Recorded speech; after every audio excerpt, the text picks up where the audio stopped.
September 7th, 2025, total lunar eclipse, complete darkness. An object from another star system switched colours. Red to green, instantly. Cyanide production spiked 9 times. Industrial nickel flooded out, no iron.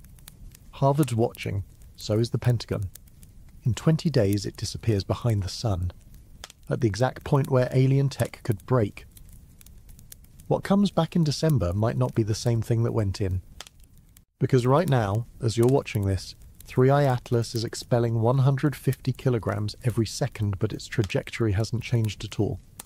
That's mathematically impossible unless it weighs 33 billion tons, 1,000 times more massive than any interstellar object we've ever seen. And here's what nobody's talking about. It sent a radio signal from the exact same cosmic neighborhood 48 years ago. The WOW signal, 0.6% probability that's random. Then it showed up perfectly aligned with our planetary plane, 0.2% probability. Time to pass Mars, Venus and Jupiter, 0.005% probability. You don't hit the lottery 3 times by accident. October 29th it goes dark, hidden from every telescope on Earth for 51 days. And when NASA's government shutdown happened on October 1st, 2 days before the Mars flyby that would have given us the clearest images ever, the data got buried. The HiRC camera has 30-kilometer resolution. It saw something. We just don't know what yet. Harvard astrophysicist Avi Loeb gives it 30 to 40% chance of being alien technology. The scientific establishment calls him crazy, but the numbers don't lie. And the activation event during that eclipse? That wasn't gradual comet warming, that was a threshold, like something turned on. 3 observatories are watching the skies right now for UAP activity, because there's a theory that 3I-ATLAS isn't the threat, it's the distraction. While everyone watches the mothership, what's being deployed elsewhere? December 19th, it comes back, closest approach to Earth. We're about to find out if physics still works the way we think it does, or if something else has been running the experiment this whole time. If you're as fascinated by this mystery as I am, hit that like button and subscribe, and tell me in the comments where you're listening from, what time it is there, and if you think 3I-ATLAS could become dangerous for us. And if you want to help our community grow, share this on X, Facebook, Reddit, or your messenger. Thank you for always having our back. Also, check out our merch linked below the video. We've got some fun mugs and t-shirts you'll definitely love. This is a 2-part video. First, we dive into 3I-ATLAS, breaking down what Avi Loeb is actually trying to tell us. Then in part 2, we cover all the latest developments in science. Feel free to use the timestamps to jump to whichever section interests you most. Chapter 1. The activation event. The photographs came in during the early hours of September 8th. Michael Yeager and Gerald Raymond, 2 astrophotographers working from the dark skies of Namibia, had been tracking 3I-ATLAS for weeks. They'd chosen that particular night for a reason. A total lunar eclipse was unfolding overhead, which meant the moon's usual glow, that constant wash of reflected sunlight that drowns out faint objects, would be extinguished. For a brief window, the sky would be darker than it had been in months. They pointed their instruments toward Sagittarius, toward the region where 3I-ATLAS should be. What they captured wasn't what they expected. The object had changed colour. Every previous observation, every spectroscopic study conducted since the comet's discovery on July 1st, had shown the same thing. 3I-ATLAS glowed with a reddish hue, the kind of colour you'd expect from an object covered in ancient radiation-weathered dust. Space has a way of turning things red over time. Cosmic rays bombard surfaces for millions of years, breaking down complex molecules into simpler, darker, redder compounds. It's the rust of the universe. But the images from September 7th showed something else entirely. A bright, almost luminous green. Not a gradual shift. Not a slow transition as the object warmed. The colour change appeared to be instant, threshold-like, as if someone had flipped a switch the moment darkness fell. Think about that for a moment. Comets don't work that way. When a comet approaches the sun, its surface heats gradually. Ice sublimates, gas escapes, dust particles lift off. The process is continuous, predictable. You can model it with fairly simple physics. Temperature rises, volatiles escape, brightness increases. It's a curve, not a step function. 3I-ATLAS didn't follow the curve. The timing raises questions that are hard to ignore. Why did the transformation happen during total darkness? If this was simple solar heating, the colour change should have been gradual, ongoing, tied to the object's decreasing distance from the Sun. Instead, it appeared to correlate with the eclipse itself, with the removal of lunar light from the sky, as if the object had been waiting for observers to have their best possible view, or as if it had been waiting for something else. The green colour itself tells a story. When astronomers see green in comets, they usually know what they're looking at. Dicarbon, a molecule made of two carbon atoms bonded together, emits light at a specific wavelength that appears green to our eyes, is a signature of organic chemistry, of carbon-rich ices being broken apart by sunlight.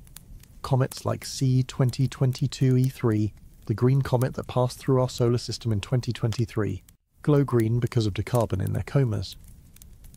But spectroscopic observations of 3I-ATLAS haven't detected dicarbon, at least not yet. The instruments pointed at this object should see that telltale emission line. If dicarbon were responsible for the colour, they don't. So what's making it green? Avi Loeb, the Harvard astrophysicist who's become both famous and controversial for his willingness to consider unconventional explanations, suggested an alternative: cyanide.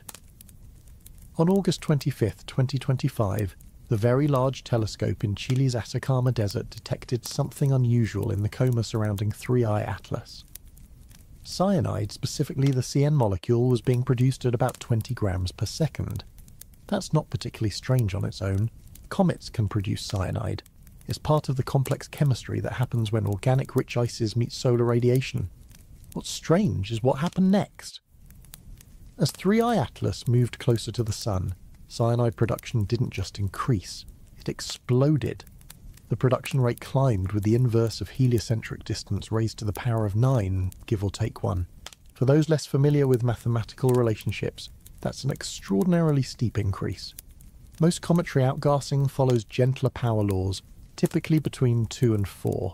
9 is off the charts. It's the kind of exponential spike you'd expect from a chemical reaction hitting a critical threshold, not from the gradual warming of ice. And cyanide, unlike dicarbon, can produce a greenish glow under the right conditions. If the concentration is high enough, if the excitation mechanism is right, you get green light.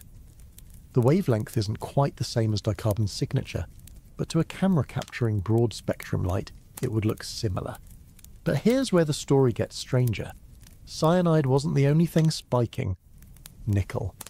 The Very Large Telescope's data showed nickel emissions increasing at the same dramatic rate, about 5 grams per second, climbing as the object approached the Sun. Nickel in a comet's coma isn't unheard of. Many comets carry trace metals. When solar radiation heats the surface, these metals can be released as vapour, glowing in characteristic wavelengths as they absorb and re-emit light. The problem is what's missing. Nickel and iron are siblings in the cosmic abundance table. They form together in stellar cores, get ejected together in supernovae, condense together in planetary systems. Wherever you find nickel in natural space objects, you find iron. The ratio varies, but both are always present. It's one of those reliable patterns in astrophysics, like finding hydrogen wherever you find stars. 3I-ATLAS is expelling nickel without any detectable iron. The research team in Chile noted this in their paper, published in late August. They measured nickel emissions clearly. They looked for iron using the same instruments, the same methods. Nothing. The ratio was so skewed it didn't make sense within the framework of natural cometary composition. Loeb pointed out something that made the scientific community uncomfortable. There's one place where you regularly see nickel without iron: industrial production. Specifically, the carbonyl nickel channel, a process used in metallurgy to produce high-purity nickel. You heat nickel ore in the presence of carbon monoxide, form nickel tetracarbonyl, a volatile compound, then decompose it to get pure nickel metal. It's how we make nickel for alloys, batteries, specialized equipment. It's not how comets make nickel. The suggestion was clear, even if Loeb phrased it as a question. Is this anomaly further evidence for a possible technological origin of 3I-ATLAS? Could we be looking at industrial chemistry happening in space? Most astronomers rejected this immediately. The peer review process, the careful weighing of evidence, all pointed toward natural explanations. Perhaps the iron is there, but bound up in dust grains that don't emit light the same way. Perhaps the surface composition is unusual, enriched in nickel-bearing minerals through some quirk of formation. Perhaps the measurement is off, or the interpretation is wrong. Perhaps. But the timing of the green activation, the threshold-like behaviour, the industrial chemistry signature, they cluster together in a way that's hard to dismiss entirely. Each piece alone could be explained. Together, they form a pattern. And there's one more detail that makes the activation event particularly intriguing: the brightness. Data released by the ATLAS telescope team, using observations dating back to March 28, 2025, showed something unexpected about how 3I-ATLAS has been behaving. When the object was farther than 3.3 astronomical units from the Sun, farther than the distance between the Sun and the asteroid belt, its brightness increased in a specific way. The cross-section of scattered light, the amount of sunlight the object was reflecting, grew with the inverse of heliocentric distance to the power of 3.9. Then something changed when it got closer. The growth rate shifted. The relationship broke. Instead of continuing to brighten at the same rate, the object's behaviour altered, as if a different process had taken over. The researchers suggested a physical mechanism. When 3I-ATLAS was far from the Sun, it was mostly scattering light off its reddish, dusty surface. As it moved closer, it began to release small, bright, icy particles, which increased the reflectivity of the surrounding coma. The transition from one regime to the other would naturally cause a change in how brightness scales with distance. That's a reasonable explanation. It fits known physics. But it also means that 3I-ATLAS underwent a transition, a shift in its physical state, at a specific distance from the Sun. Not gradually, not smoothly. It switched modes. The activation event during the eclipse might have been part of that transition, or it might have been something else entirely. We're left with photographs showing a dramatic colour change, chemical signatures that don't fit standard cometry models, and a brightness curve that suggests the object is responding to solar heating in ways we haven't seen before. September 7th was the night we stopped being able to explain 3I-ATLAS, using simple analogies to other comets. Something about this object is different. Whether that difference is natural or artificial, whether it's a quirk of unusual chemistry or evidence of technology, remains an open question. But the activation happened. The photographs exist. The spectroscopic data is real. And in the community of astronomers watching this object, a quiet unease is spreading. Because if 3I-ATLAS is just a comet, it's a comet that breaks the rules. And if it's not a comet, if there's even a small chance it's something else, then we need to start asking very different questions about what happens when it disappears behind the Sun in October. Questions like, will it come back the same? Chapter 2. The Decoy Hypothesis. There's a theory circulating among a small group of researchers that nobody wants to say out loud in official channels. It came from Omer El-Dadi, one of Avi Loeb's collaborators, and it's the kind of idea that sounds like science fiction until you start looking at the timing. The theory is simple. 3I-ATLAS isn't the threat, it's the distraction. Think about how you'd design a reconnaissance mission to a planetary system you'd never visited before. You wouldn't announce yourself. You wouldn't make a direct approach to the inhabited world. You'd want to observe without being observed, to gather data while remaining hidden. But there's a problem. Any civilization advanced enough to detect objects in space would eventually spot your probe. Telescopes improve, survey systems get better. Eventually you'd be found. So what do? You send something obvious, something big and bright and impossible to miss. Something that will consume every telescope, every observatory, every planetary defense system's attention. While they're all watching the obvious object, while they're debating whether it's natural or artificial, while they're writing papers and holding press conferences, your actual mission proceeds elsewhere, unnoticed, untracked. The decoy draws the eye. The real operation happens in the shadows. El-Dadi proposed this in a conversation with Loeb, framed as a thought experiment. But thought experiments have a way of becoming hypotheses when the data starts fitting too well, and the data around 3I-ATLAS fits uncomfortably well. Consider the object's behaviour. It's massive, far larger than it should be. It's bright, easily visible to ground-based telescopes. It's moving on a trajectory that brings it close to multiple planets, ensuring maximum observation time. It exhibits anomalies, strange chemical signatures, unusual brightness patterns, all of which generate discussion and analysis and focused attention. It's almost perfectly designed to be noticed. But if you're trying to distract an entire civilization's astronomical infrastructure, you need more than just an interesting object. You need timing. You need the object to arrive when it will cause maximum focus, maximum resource allocation, maximum debate. 3I-ATLAS was discovered on July 1st, 2025. Within 24 hours it was confirmed as interstellar. By July 3rd, major observatories worldwide were redirecting their instruments. The Hubble Space Telescope imaged it on July 21st. The James Webb Space Telescope observed it on August 6th. SpaceExploration captured data from August 8th through 12th. The Very Large Telescope in Chile performed spectroscopy on August 25th. Every major astronomical facility, every space telescope, every planetary defense system capable of tracking fast-moving objects, they're all watching 3I-ATLAS. Hundreds of millions of dollars in equipment, thousands of hours of observation time, the focused attention of the global astronomical community, all pointed at one object. So the question becomes, what are we not looking at? Loeb took Eldadi's suggestion seriously enough to implement an actual monitoring program. The Galileo project, which he founded and leads, operates 3 observatories, one in Massachusetts, one in Pennsylvania, one in Nevada. Unlike traditional astronomical observatories that focus on distant objects, these facilities monitor the entire sky continuously. They're designed to detect fast-moving objects in Earth's atmosphere and near-Earth space, unidentified anomalous phenomena in the careful language of government reports, UFOs in the language everyone understands. The Galileo Project observatories use arrays of sensors: infrared cameras, optical cameras, radio detectors, audio sensors, magnetometers. They record everything, building a continuous movie of the sky. When something anomalous appears, when something moves in ways that don't fit known aircraft or satellites or meteors, the system flags it. The data gets analysed, patterns emerge.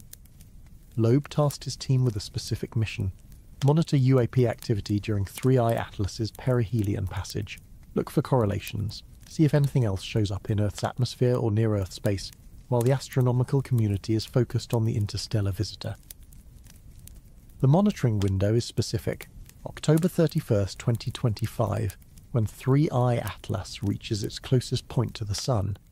That's when the object will be most active, most energetic, most likely to do whatever it's going to do. And that's when, if the decoy hypothesis is correct, whatever else is happening would proceed unobserved.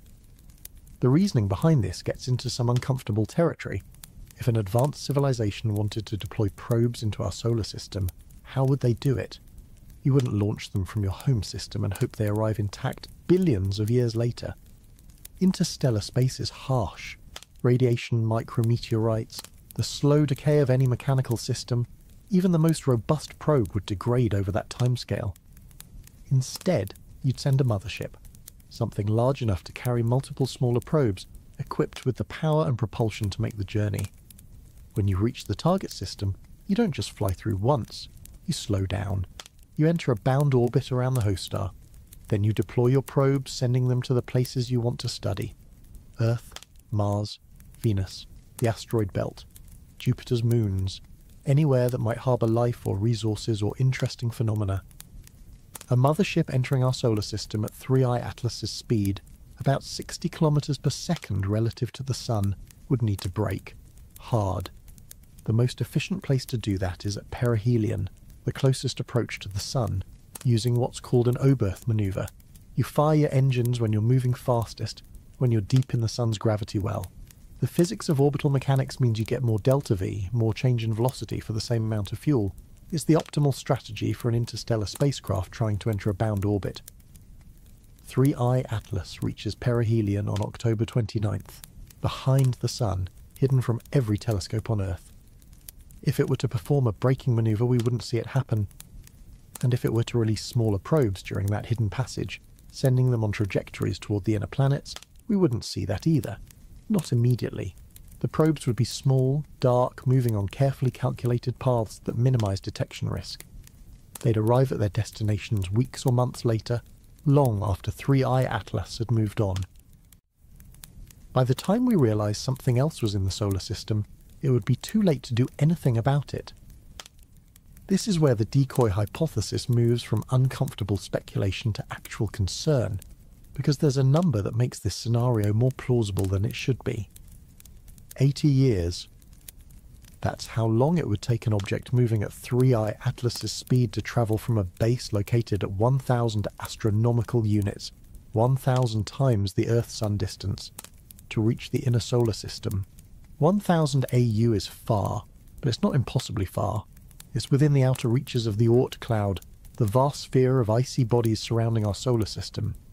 An advanced civilization could establish a base there, hidden among billions of comets and frozen planetesimals, and we'd never know it existed.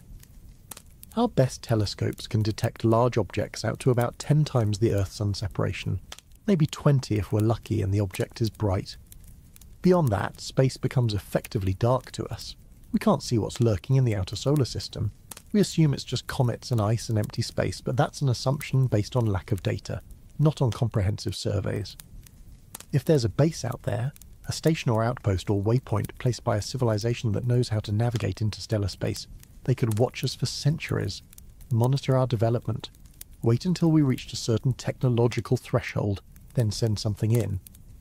3I-ATLAS could have been launched 80 years ago, 1945, right around the time humans first split the atom, right around the time we developed the capability to destroy ourselves on a planetary scale. That's the kind of threshold that might trigger a response from watchers, if watchers exist. All this could all be paranoid speculation, pattern matching on coincidences, seeing design where there's only chaos. But the Galileo project's instruments are recording regardless. The sky monitoring continues. If there's enhanced UAP activity during late October, if objects start appearing in Earth's atmosphere that don't fit conventional explanations, the data will show it. The sensors don't care about hypotheses or biases, they just record what's there. And that's what makes the decoy hypothesis testable, at least partially. If 3I-ATLAS is just a comet, UAP activity should remain at baseline levels. Random events, misidentifications, the usual noise in the data. But if something else is happening, if the distraction theory has any validity, the statistics would shift. More anomalies, tighter clustering in time, patterns that correlate with 3I-ATLAS's perihelion passage. We won't have to wait long to find out. The monitoring is happening now. The data accumulates every night. By the time 3I-ATLAS emerges from behind the sun in December, we'll know whether anything changed in our skies while we were watching the bright object everyone could see. The uncomfortable truth is that we're not equipped to detect a sophisticated deception. If an advanced intelligence wanted to observe us covertly while we're distracted by an obvious target, we don't have the sensor coverage or the analytical capability to catch it. We're barely managing to track near-Earth asteroids that could pose impact threats. Detecting stealth probes operating in Earth orbit would require infrastructure we haven't built yet. Which raises a question that keeps some researchers awake at night. If the decoy hypothesis is correct, if there's a mothership behind the sun preparing to deploy reconnaissance probes throughout the inner solar system, what exactly are we supposed to do about it? The answer right now is nothing. We watch, we record, we hope that whatever comes next is either benign or non-existent, because we're not ready for anything else. Chapter 3. The Shutdown That Wasn't Random. October 1st, 2025. The United States government shut down. Over 15,000 NASA employees were furloughed. Offices closed. Data pipelines froze. Communication channels went dark. 2 days later, 3I-ATLAS made its closest approach to Mars. The timing deserves attention. NASA's Mars Reconnaissance Orbiter carries a camera called HIRIS, the High-Resolution Imaging Science Experiment. It's designed to photograph the Martian surface in extraordinary detail, capturing features as small as 30 centimeters across from orbit. But cameras don't care what they're pointed at. If you turn HIRIS toward deep space, toward a fast-moving object passing near Mars, the resolution translates differently, 30 kilometers per pixel. That's enough to potentially resolve the nucleus of 3I-ATLAS, to see whether it's a single solid body or something more complex, to detect structural features if they exist. HiRISE took images on October 2nd and 3rd. The camera operators knew the schedule. They'd planned the observations weeks in advance. The data was collected, stored, ready for processing and release. Then the government shut down, and the data stayed locked inside NASA's servers. Stephen Miller, the White House Deputy Chief of Staff for Policy, gave an interview on October 3rd. During the segment, which aired on national television, he was asked a direct question. Has the President been briefed about 3I-ATLAS? The question wasn't random. It came from a journalist who'd been following the story, who knew about Loeb's papers, who understood that an interstellar object exhibiting anomalous properties might warrant executive attention. The kind of thing that would normally trigger classified briefings, contingency planning, coordination between agencies. Miller's answer was carefully non-committal. He acknowledged awareness of the object but declined to confirm or deny presidential briefings. Standard protocol when you don't want to discuss classified information in public. But the fact that the question was asked at all, that it made it through editorial review and onto national television, suggests that someone in the chain of communication thought it was worth pursuing. The timing loops back to haunt you when you look at the sequence. The shutdown began October 1st. The Mars flyby happened October 3rd, and on October 4th, just 24 hours after the closest approach, certain mainstream media outlets received preliminary briefings from NASA sources characterizing 3I-ATLAS as an ordinary comet. No technical reports, no images, no spectroscopic data, just verbal assurances that everything was normal, nothing to see, move along. NASA's official position is that processing high-resolution data takes time. The images need calibration. The team needs to analyze what they're seeing before releasing anything to the public. This is standard procedure. Premature release of uncalibrated data can lead to misinterpretation, false conclusions, unnecessary panic. All of that is true. It's also true that rushing out verbal characterizations before completing the analysis seems inconsistent with the careful approach NASA normally takes. If the data needs days or weeks of processing before it can be properly interpreted, why brief media outlets 24 hours after collection? Why not wait until the full analysis is complete? Loeb's response to questions about the shutdown was pointed. When people asked him whether the delay in releasing data might indicate a conspiracy to hide evidence of extraterrestrial intelligence, his answer became a quotable soundbite. The delay is not the signature of extraterrestrial intelligence, it's more a signature of terrestrial stupidity. It's a good line. It frames the situation as bureaucratic incompetence rather than malicious intent, and bureaucratic incompetence is certainly the simpler explanation, the one that requires fewer assumptions, the one that aligns with Occam's razor. But timing is a stubborn thing. It doesn't care about simplicity or elegance. It just sits there in the data, refusing to be ignored. The European Space Agency faced no shutdown. Their Mars orbiters, the ExoMars Trace Gas Orbiter and Mars Express, both captured images of 3I-ATLAS on October 3rd. ESA released those images on October 7th. 4 days of processing, which is reasonable for an unexpected target using instruments designed for surface imaging. The images show a fuzzy white dot against the black of space. Not much detail. The cameras weren't optimized for observing distant objects. But they released what they had. Raw, preliminary, uncalibrated. Here's what we saw. Make of it what you will. NASA's approach was different. Silence during the shutdown. Verbal briefings to select outlets characterizing the object without showing the data. Then continued silence about the HiRISE observations, which should have provided significantly better resolution than anything SA captured. The Chinese Space Agency operates Tianwen-1, another Mars orbiter with imaging capability. The United Arab Emirates operates the HOPE orbiter. Both were in position to observe 3I-ATLAS. Neither has released data publicly. Whether they captured useful images, whether they're analysing what they found, whether they're sharing that analysis with other agencies, all of that remains unknown. Radio silence is sometimes a choice. Sometimes it's protocol, and sometimes it's the sound of people trying to figure out what they're looking at before they tell anyone else. There's a pattern in how governments handle information that doesn't fit existing frameworks. First comes confusion, then comes classification, then comes the careful drip of sanitized details designed to manage public response. It's not necessarily malicious. It's the institutional immune system protecting itself from chaos. If 3I-ATLAS is just a comet, if the data shows nothing unexpected, then the delay is meaningless. Processing takes time. Shutdowns cause disruption. Everything will be released eventually, and it will all make sense.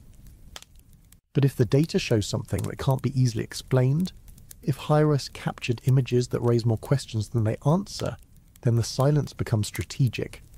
You don't release confusing information during a government shutdown when you can't provide proper context, can't coordinate messaging across agencies, can't prepare the scientific community for what they're about to see.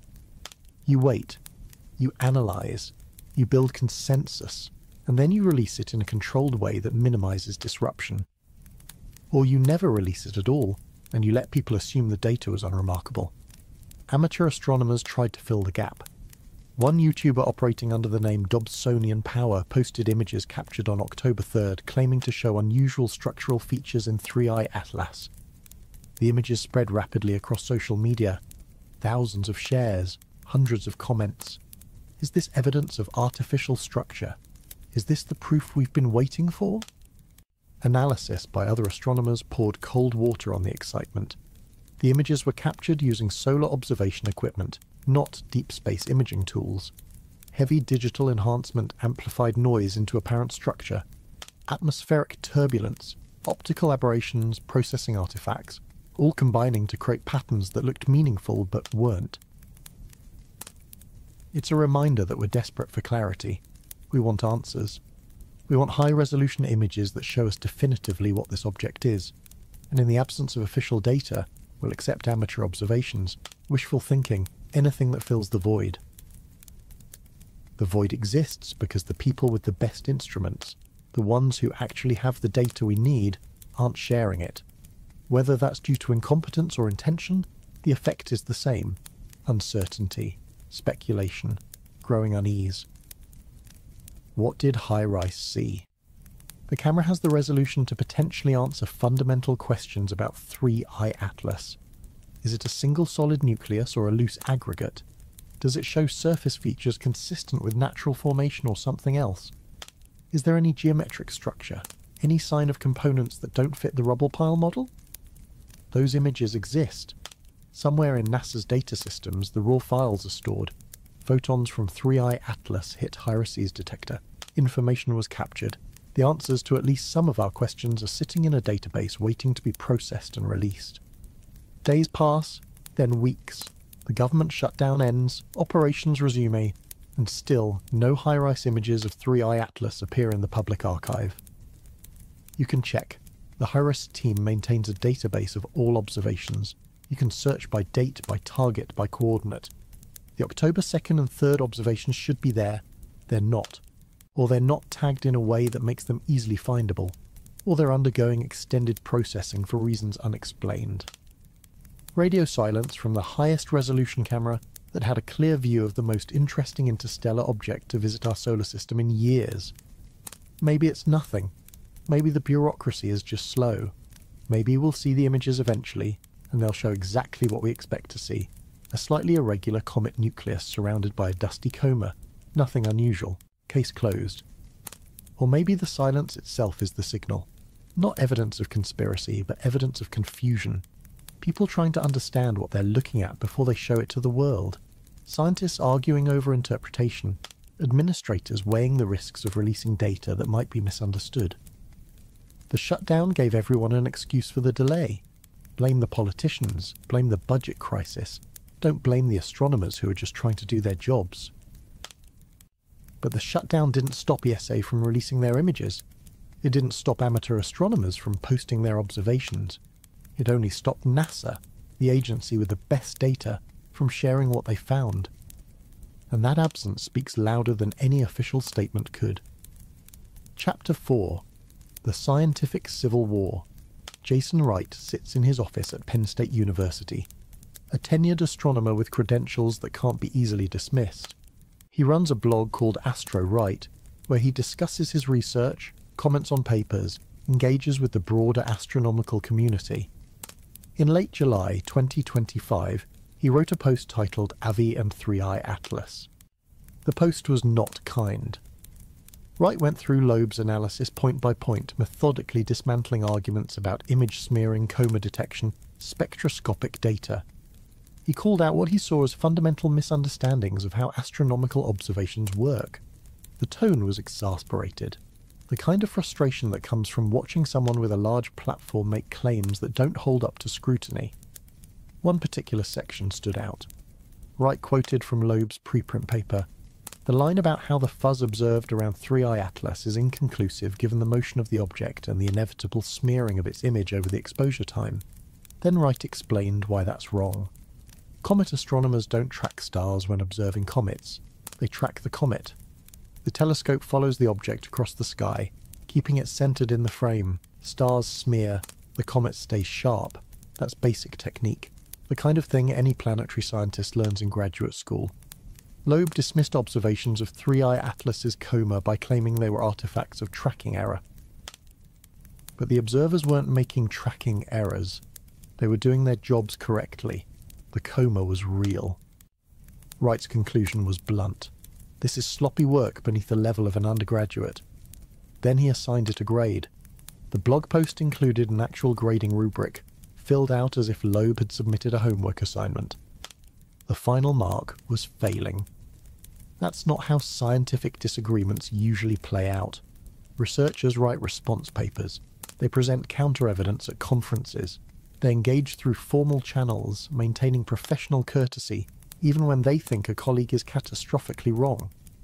You don't publicly grade another scientist's work like they're a student who didn't study for the exam. Unless you've reached a point where professional courtesy seems less important than preventing misinformation from spreading. Unless you think the normal channels aren't working, that the careful process of peer review and academic discourse is being bypassed by blog posts and media interviews, and someone needs to say plainly that the Emperor has no clothes. Wright wasn't alone. Other astronomers, people who work with comets and asteroids and interstellar objects, expressed similar frustration. Most did it privately. Some did it in seminars and departmental meetings. A few were willing to go on record with journalists, though usually with careful qualifications. It's unusual. It doesn't fit standard models. But it's probably natural. We need more data. The word probably does heavy lifting in those sentences. What almost none of them said publicly, what you only hear in private conversations over coffee or late at night at conferences, is that engaging with Loeb's theories gives them oxygen. The more you argue, the more attention the ideas receive. The controversy becomes the story. Media outlets love conflict. Harvard professor claims alien mothership versus establishment scientists say it's just a comet. That's a headline that drives clicks. So most astronomers chose silence. Not because they agreed, not because they couldn't refute the claims, but because refutation amplifies the original message. It's a trap. Engage and you spread the idea to wider audiences. Ignore it and the idea spreads anyway, but at least you're not helping. This creates a vacuum. The public hears one articulate, credentialed voice saying extraordinary things. They hear a few rebuttals, often technical and hard to follow, and they hear a lot of silence from people who should have opinions but won't share them. Into that vacuum flows speculation, conspiracy thinking, the assumption that silence equals suppression. Steve Desch, an astrophysicist at Arizona State University, broke the silence in a different way. He didn't write a blog post. He graded the paper on social media, showing his calculations for what happened to be wrong. "Sorry it took me so long to grade your August 20th assignment, Avi Loeb. Are you sure you're ready for a class on comets? You might need to learn about things like bow-shocks and chemistry." The mockery was pointed. Desch has spent his career studying how planetary systems form, how objects in space behave, how to interpret the data we collect. When someone with Loeb's platform makes claims that contradict basic physics, claims that require ignoring well-established processes, the frustration becomes personal. Because it's not just about being wrong. Everyone is wrong sometimes. Science progresses through mistakes corrected, hypotheses tested and discarded. The problem is what happens when someone influential keeps making the same types of errors, refuses to engage with the technical rebuttals, and continues to promote ideas that the broader community considers deeply flawed. Tom Statler works at NASA as the lead scientist for solar system small bodies. His job involves coordinating observations, understanding what telescopes are seeing, translating complex data into coherent narratives. When journalists asked him about 3I-ATLAS, his response was measured but clear. It looks like a comet. It does comet things. It very, very strongly resembles, in just about every way, the comets that we know. Stiegler acknowledged that 3I-ATLAS has unusual properties. The chemistry is weird. The trajectory is interesting. It's worth studying carefully. But unusual doesn't mean artificial. Nature is creative. The universe produces objects that surprise us, that don't fit neatly into existing categories. That's how we learn. That's how science advances. His argument was essentially, yes, it's strange, but strange things happen in nature all the time, and we have no compelling reason to invoke technology when natural processes can explain what we're seeing. The scientific community largely agrees with Stiegler. When you survey astronomers, when you ask what they think 3I-ATLAS is, the overwhelming consensus is that it's a comet with some unusual characteristics, probably due to quirks in its formational composition. Nothing that requires invoking alien intelligence. Nothing that can't be explained by physics we already understand. But consensus isn't the same as certainty, and there's a difference between explaining something in principle and explaining it in detail. Yes, in principle a comet could have a forward-facing jet. In principle it could show extreme nickel emissions without iron. In principle it could have a carbon dioxide to water ratio 8 times higher than any comet we've seen. In principle, each anomaly has a natural explanation. The question is whether all those principles stretch too far when you stack them together. At what point does in principle possible become implausibly unlikely? Loeb's response to his critics has been consistent. He welcomes the data. He'll change his assessment when the evidence warrants it. He's proposed a scale, called it the Loeb scale, where 0 is definitely natural and 10 is definitely technological. He's placed 3I-ATLAS at different points on that scale as new information arrives. Currently, he says 30 to 40% chance of non-natural origin. That number infuriates his critics. It's not based on rigorous Bayesian analysis. It's not derived from a formal probability model.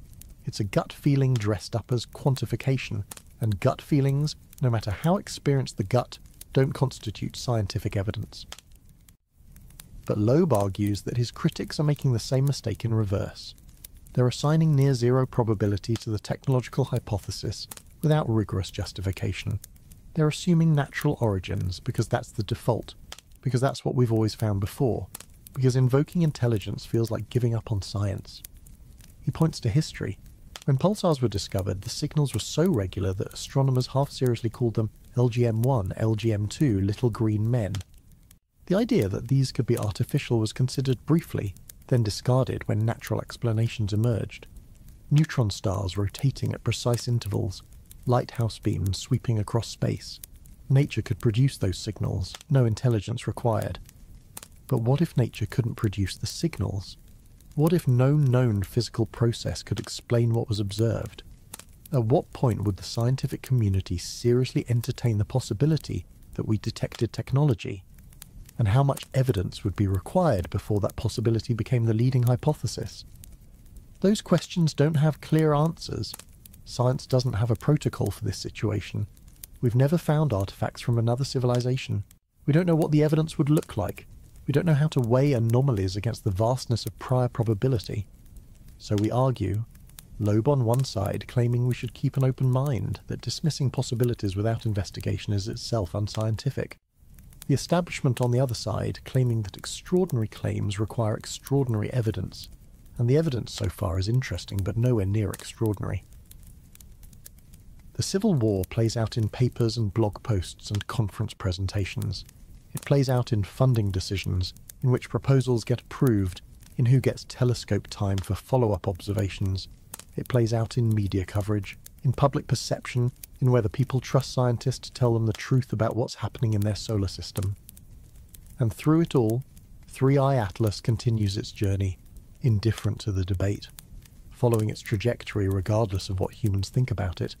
The object doesn't care whether we call it a comet or a spacecraft. It will do what it's going to do. The data will ultimately settle the argument, not blog posts, not Twitter threads, not interviews on cable news, observations, measurements. the stubborn facts of what happens when 3I-ATLAS reaches perihelion, when it emerges from behind the Sun, and it continues outward past Jupiter and eventually leaves our solar system entirely. Until then, the scientific civil war continues, and the casualties are measured not in careers destroyed but in public trust eroded, in the growing sense that maybe scientists don't know as much as they claim. Maybe the experts are too quick to dismiss ideas that threaten their worldview. Maybe the establishment is more interested in maintaining consensus than discovering truth. That erosion matters, because if 3I-ATLAS does turn out to be something unexpected, if evidence emerges that can't be ignored or explained away, we're going to need public trust in scientific institutions to help process what that means, and right now, that trust is fracturing along the same lines as the debate itself. Chapter 5. The Mathematics of Impossibility. 4,000 observations. 227 observatories. 5 months of tracking.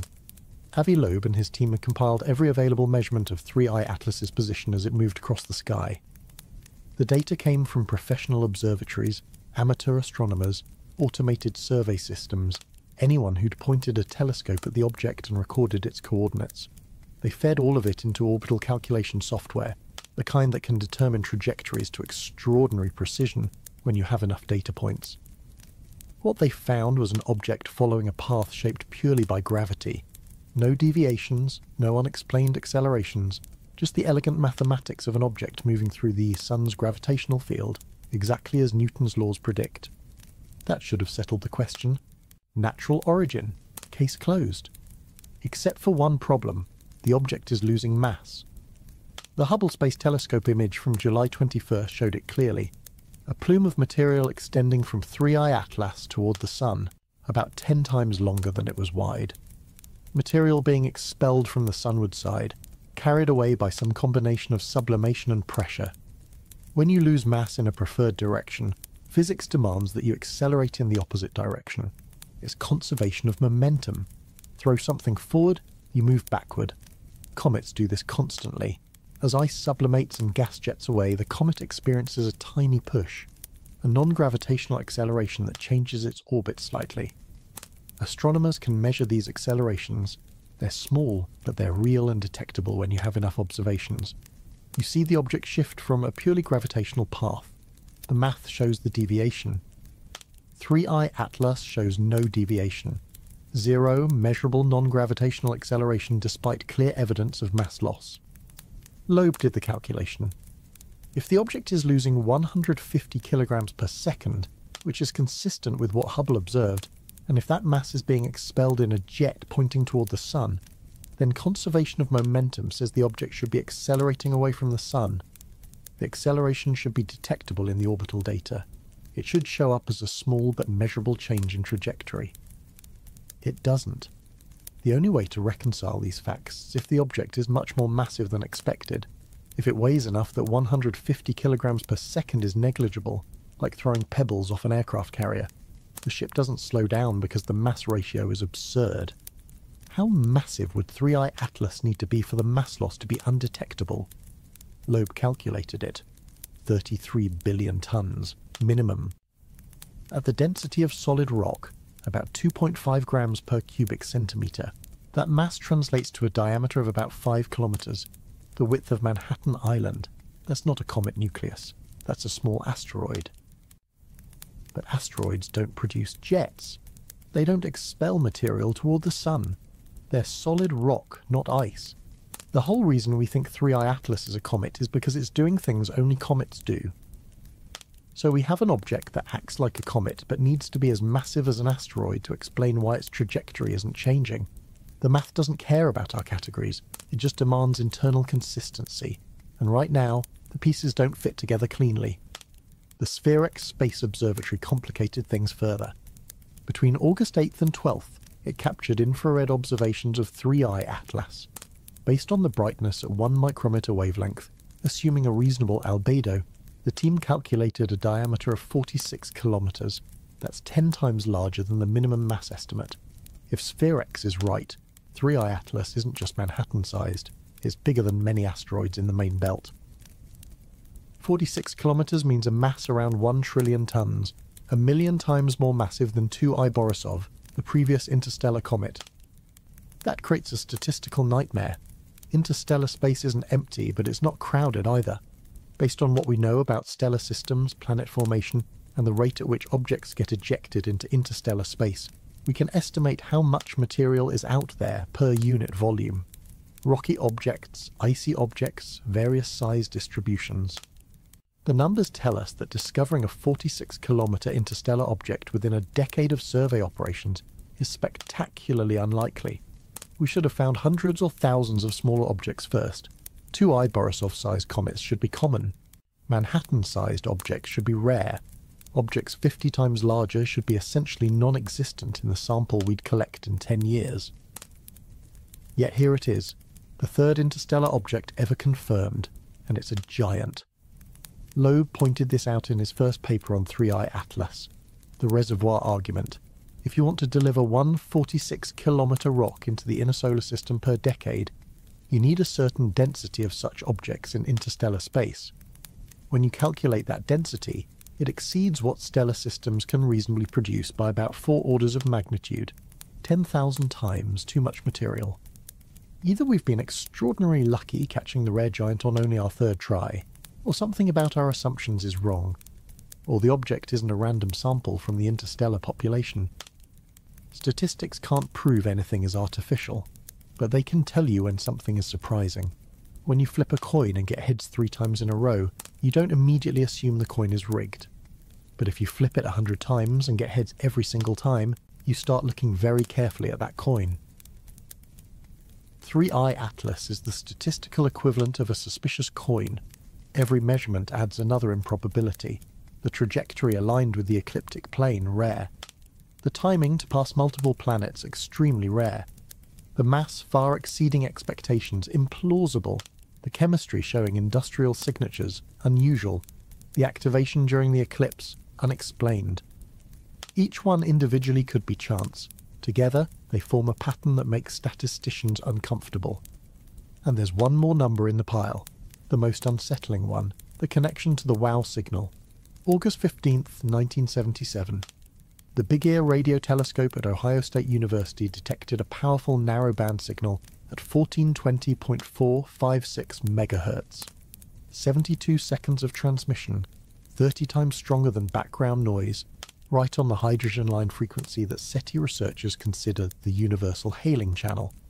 Astronomer Jerry Aman wrote, "Wow," on the printout. The signal never repeated. The coordinates were recorded. Right ascension 19 hours 25 minutes. Declination negative 27 degrees. The direction was Sagittarius, toward the galactic centre, a region crowded with stars. Loeb calculated where 3I-ATLAS was on August 15th, 1977. Not where it is now, but where it would have been 48 years ago, working backward along its trajectory. The object would have been roughly 600 astronomical units from Earth, still approaching, moving at its characteristic speed of 60 kilometers per second. The direction? Right ascension 19 hours 40 minutes, declination negative 19 degrees. The separation is 9 degrees. In a sky covering 41,000 square degrees, 2 random directions have about a 0.6% chance of being aligned within 9 degrees of each other. Could be coincidence. The galaxy is full of stars in that direction. The WOW signal could have come from any of them, or from none of them, if it was some terrestrial interference that somehow passed all the filters designed to exclude false positives. But if 3I-ATLAS transmitted that signal 48 years ago, if it was testing Earth's detection capability or announcing its presence or scanning for radioactivity, what kind of transmitter would it need? Loeb worked through the numbers. At 600 AU, producing a signal strong enough to register at the Big Ear telescope's sensitivity would require between 0.5 gigawatt and 2 gigawatts of power. That's the output of a large nuclear reactor. It's within the range of power generation we can imagine for an advanced spacecraft. Not impossible. Not requiring physics we don't understand. Just engineering at a scale beyond what humans have achieved in space. And if the signal was transmitted 48 years ago from an object that just now happens to be passing through our inner solar system, that implies timing, planning, a trajectory calculated to arrive decades after the initial signal, giving the target civilization time to develop detection capabilities, time to become aware they're being watched. Or it implies that we're very good at finding patterns in random noise, that 9 degrees is close enough to be interesting but not close enough to be convincing, that the whole thing is coincidence stacked on coincidence wrapped in wishful thinking. Mathematics can calculate probabilities. It can tell you how likely something is under various assumptions. What it can't do is tell you which assumptions are correct. The numbers show that 3I-ATLAS is unusual by multiple independent measures. Whether that unusualness means technology or just rare natural circumstances, mathematics alone can't answer. But the numbers keep piling up. 33 billion tons minimum mass, 46 kilometers possible diameter, 0.6% probability for signal alignment, 0.2% for ecliptic trajectory, 0.005% for planetary timing. Multiply small probabilities together and you get very small probabilities. At some point, very small becomes suspicious. At some point, the coincidences demand explanation. We're not at that point yet. The scientific community hasn't reached consensus that something genuinely anomalous is happening. But we're closer than most people realise. A few more unexplained data points, a few more measurements that don't fit the models, and the mathematics of impossibility starts looking less like coincidence and more like signal.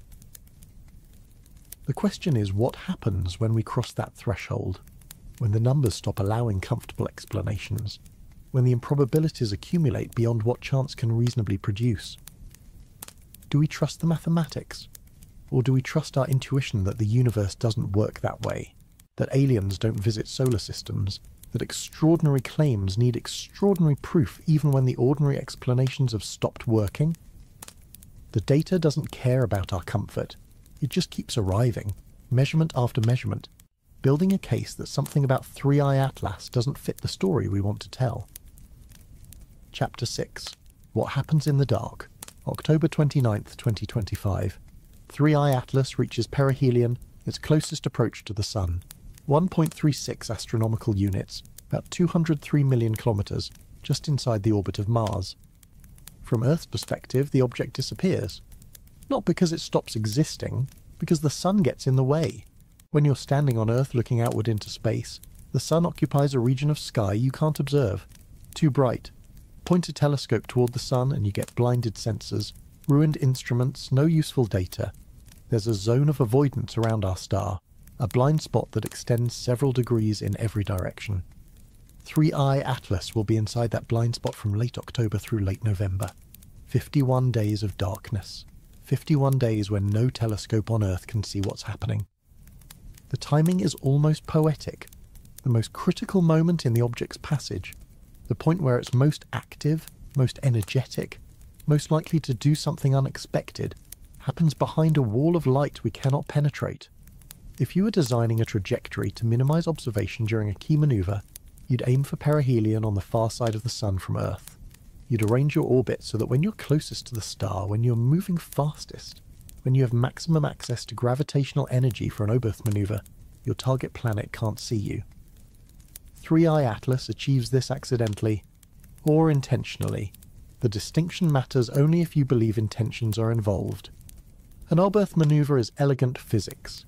When you're deep in a gravity well, moving at high speed, your kinetic energy is enormous.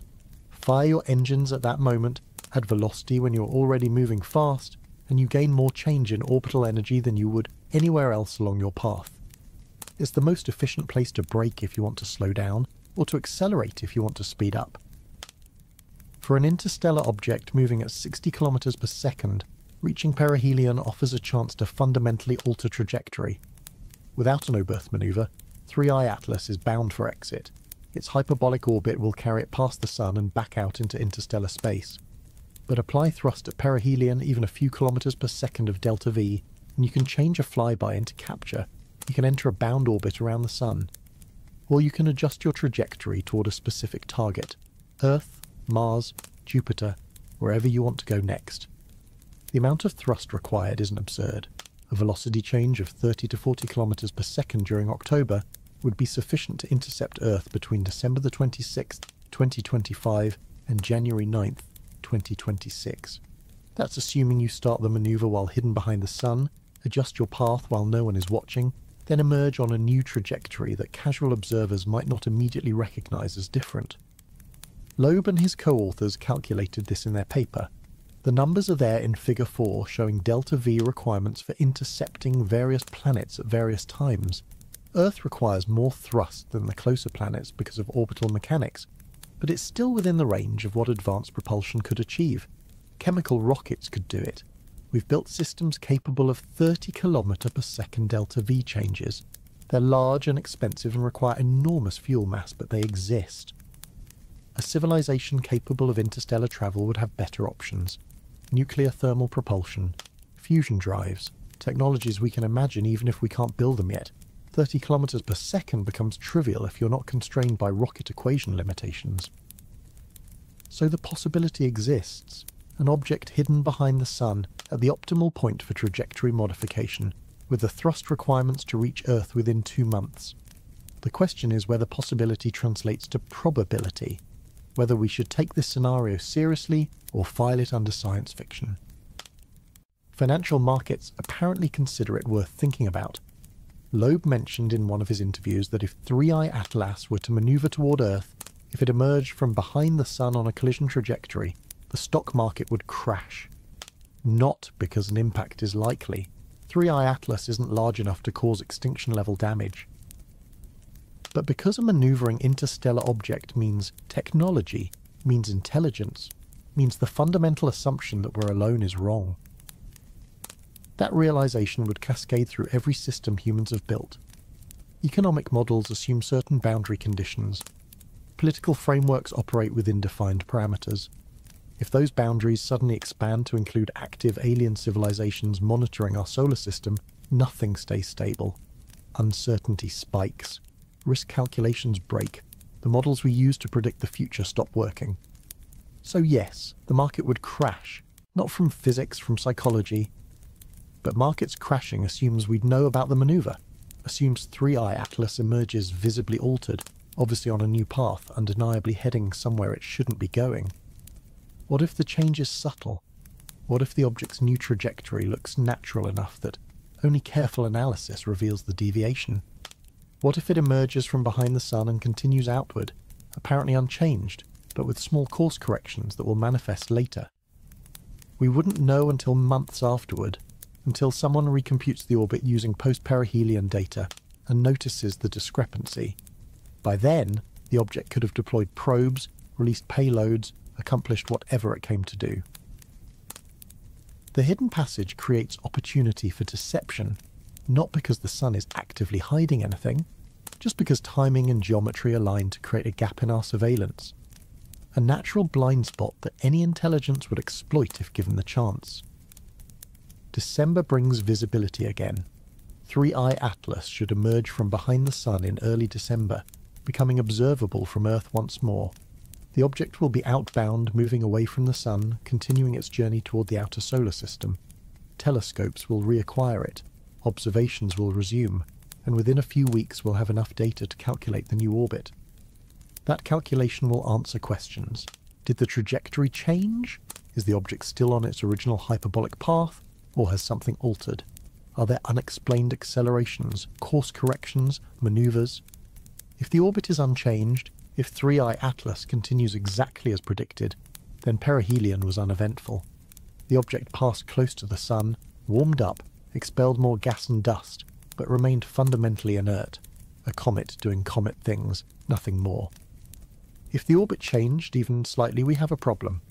Natural comets don't perform O-berth maneuvers. They don't make trajectory adjustments at perihelion.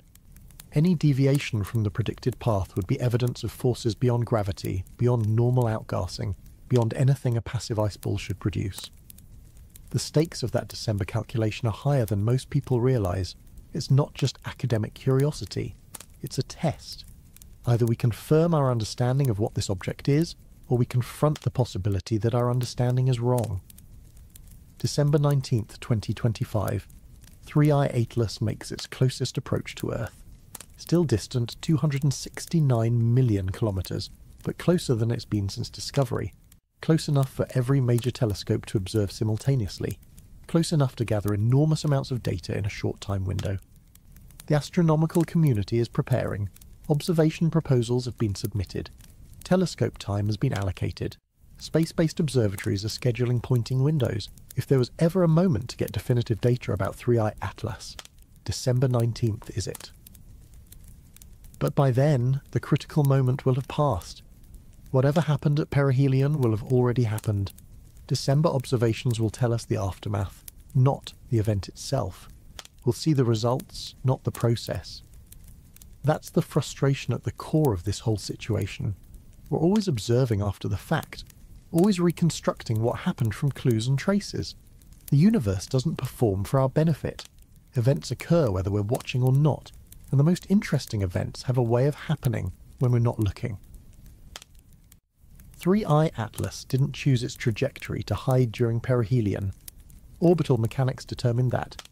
The object is following the path physics dictates, indifferent to our observational limitations.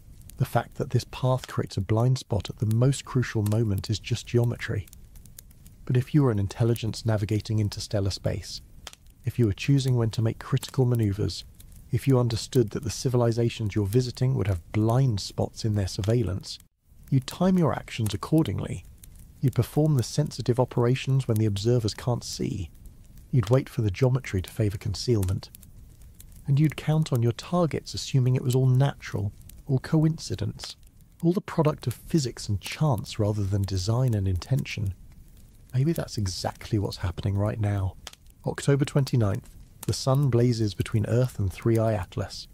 The object moves through perihelion, hidden, unreachable, doing whatever it's going to do in the privacy darkness provides. Or maybe it's just a comet, warmed by solar radiation, expelling gas and dust, following a path determined 4 billion years ago when it first formed in some distant star system. Maybe the blind spot is irrelevant because there's nothing to hide. We'll find out in December, when the geometry shifts, when 3I-ATLAS emerges back into observable space, when we can point our instruments at it once more and calculate what, if anything, changed during those 51 days of darkness. Until then, we wait, and we wonder what happens in the places we cannot see. Chapter 7. Conspiracy Theory, Thunderdome. The Jeffrey Epstein distraction theory emerged within 72 hours of 3I-ATLAS's discovery. Social media posts claimed the announcement was time to bury news about unsealed court documents, that the government needed a big science story to dominate the headlines, while uncomfortable revelations about powerful people faded from public attention. Loeb's response was characteristically direct. 3I-ATLAS is a physical object in the sky at a large distance from Earth that cannot be faked because it was observed independently from different directions by the Hubble Space Telescope and ground-based telescopes. You can purchase a 0.5 meter telescope yourself and look at it. Its existence has nothing to do with terrestrial politics. The object exists. Anyone with decent equipment can verify this. The timing of its discovery correlates with when it became bright enough to detect, not with any news cycle. Suggesting otherwise requires believing that astronomers worldwide coordinated a hoax involving fabricated data from multiple independent facilities.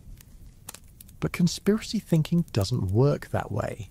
It doesn't require comprehensive coordination. It just requires doubt. Once you introduce the possibility that something is being hidden, that authorities aren't telling the whole truth, every subsequent piece of information gets filtered through that lens. Confirmation becomes evidence of cover-up. Denial becomes evidence of cover-up. The theory becomes unfalsifiable. Other variants appeared. Anti-Semitic attacks on Loeb specifically, suggesting his Jewish or Israeli background influenced his analysis, that he had ulterior motives for promoting alien theories, as if ethnic heritage determined scientific conclusions, as if nationality matters more than data. Loeb noted these attacks in his blog with a kind of weary resignation. This led me to realise that the simplest solution to Fermi's question, where is everybody, is that the aliens do not consider us sufficiently intelligent to be worth their attention. Given these conspiracy theories, I do not blame them. It's a cutting observation. If we can't distinguish between physical objects observable by anyone with a telescope and elaborate government distractions, if we attribute scientific analyses to ethnic conspiracies rather than evidence, maybe we're not ready for contact with advanced intelligence. Maybe we're still too tribal, too quick to suspect hidden agendas, too unwilling to accept that sometimes a comet is complicated without being a hoax. But then, there are the theories that aren't so easy to dismiss, the ones that don't require believing in coordinated hoaxes or ethnic conspiracies, the ones that take the data seriously and extrapolate into strange places. The Oumuamua communication network theory started on Reddit, spread to Twitter, eventually made it into blog posts and YouTube videos. The idea is simple. 3I-ATLAS didn't arrive alone. It's communicating with Oumuamua, the first interstellar object which passed through our solar system in 2017 and is now heading back out into deep space. According to this theory, the WOW signal wasn't sent to Earth. It was sent from Oumuamua to 3I-ATLAS, a relay message. Oumuamua performed its reconnaissance, gathered data about the inner solar system, detected Earth's radio emissions, then sent a report back toward the direction from which 3I-ATLAS was approaching. The signal we detected was leakage, the equivalent of overhearing someone else's phone call.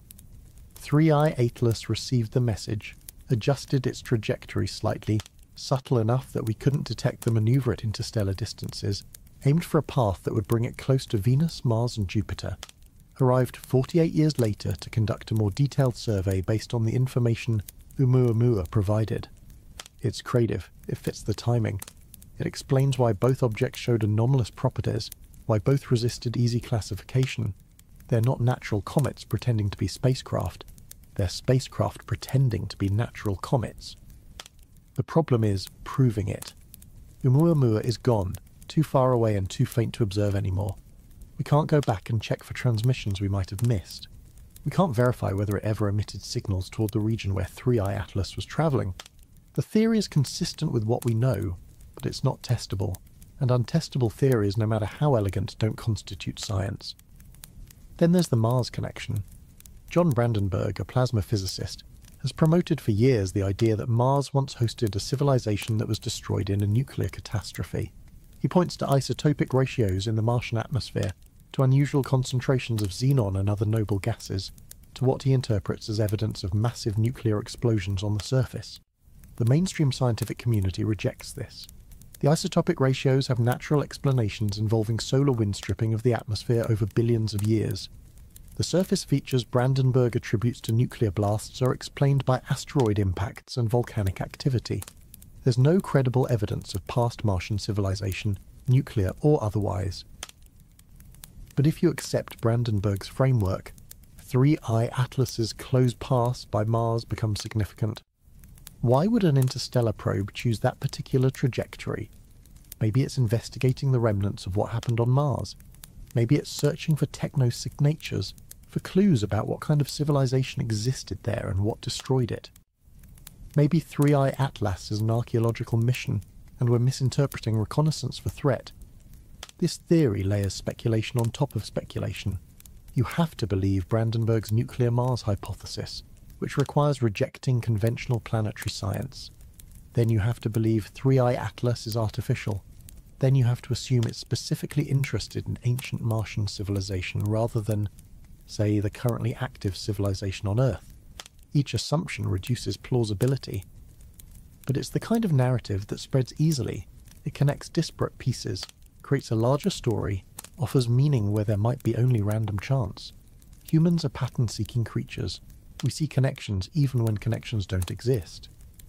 The stealth hybrid asteroid spacecraft theory comes from a reader of Loeb's blog, someone named Gabor Soka. The proposal is that advanced civilizations wouldn't build spacecraft from scratch. They'd terraform natural objects, hollow out asteroids, install propulsion and life support, disguise the technology beneath a layer of natural rock and ice. This solves several problems simultaneously. You don't need to carry all your shielding mass. The asteroid itself protects you from radiation and impacts. You look natural to any civilization that observes you from a distance. Your electromagnetic emissions are hidden. Your heat signature is masked by the thermal properties of the rock surrounding your habitat. Humanity is already planning asteroid mining missions, Zoka pointed out. For a more advanced civilization, this could be standard practice. Why build ships when you can convert existing space rocks into ships? If 3I-ATLAS were a stealth hybrid, we wouldn't be able to tell from external observations. It would look like a comet because it is a comet, just one that's been modified internally. The industrial nickel signature, the unusual chemistry, the mass discrepancy, all could be explained by internal technology disguised as natural processes. It's unfalsifiable. Any observation that seems to confirm natural origin could be explained as successful camouflage. Any anomaly could be evidence of the hidden technology.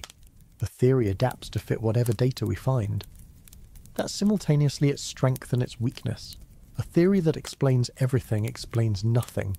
If you can't imagine an observation that would prove the idea wrong, then the idea isn't science. It's metaphysics. But it's compelling. It makes you look at 3I-ATLAS differently. Not as a rock that might be technology, but as technology designed to look like a rock. The deception isn't about hiding the object's presence. We can see it clearly. The deception is about hiding its nature. Dark matter bubble theory showed up on 4chan, which should immediately raise skepticism. The claim is that 3I-ATLAS is not an object at all, but a bubble of dark matter or dark energy left over from the Big Bang. It doesn't reflect sunlight the way normal matter does. It siphons energy from other sources. The green glow is dark energy interactions with normal space. This theory has the advantage of being completely wrong in interesting ways. It misunderstands what dark matter is, how it behaves, what the Big Bang produced. It's not even wrong in the sense that it's too incoherent to properly test. But it's spread anyway, got picked up by fringe websites, generated YouTube videos with ominous music and dramatic narration. The fact that it's nonsense didn't stop people from believing it, because it offers an explanation that feels scientific without requiring any actual understanding of science. Dark matter is mysterious. The Big Bang is mysterious. 3I-ATLAS is mysterious. Connect the mysteries and you get an answer that satisfies the need for meaning without the effort of rigorous thinking. 4chan theory. Aside, there's one more that deserves attention. The decoy within a decoy. This came from Omar El-Dadi, and it's recursive in a way that makes your head hurt. What if 3I-ATLAS isn't the distraction? What if the debate about 3I-ATLAS is the distraction? While astronomers argue about whether it's natural or artificial, while the public obsesses over alien motherships and government cover-ups, while resources pour into observing this one object, something else entirely is happening that we're not noticing at all. Maybe the real reconnaissance happened years ago. Maybe Oumuamua was sufficient. Maybe 3I-ATLAS is just theatre, designed to keep us looking at the obvious while the actual operation proceeds in complete obscurity. It's paranoia nested inside paranoia, but it raises an uncomfortable point. How would we know if a sufficiently advanced intelligence wanted to observe us without detection, wanted to deploy assets throughout the solar system without triggering awareness? How would they do it? They'd give us something obvious to obsess over. They'd ensure we exhausted our attention on the distraction while missing the substance. And the beautiful part, from a strategic perspective, is that proposing this possibility makes you sound crazy. So even if it's true, even if that's exactly what's happening, anyone who suggests it gets dismissed as a conspiracy theorist. The strategy protects itself. Maybe that's the real test of intelligence. Not whether we can detect the obvious, whether we can maintain enough doubt about the obvious to notice what's hiding beside it. Chapter 8. Pascal's Wager for the End of the World. Blaise Pascal was a 17th century mathematician and philosopher who gave us a famous argument about God. The wager goes like this. If God exists and you believe, you gain infinite reward. If God exists and you don't believe, you face infinite punishment. If God doesn't exist, your belief or disbelief has finite consequences either way. Therefore, rational self-interest demands belief, because infinite stakes outweigh any finite calculation. The logic is questionable. Many philosophers have spent centuries picking it apart.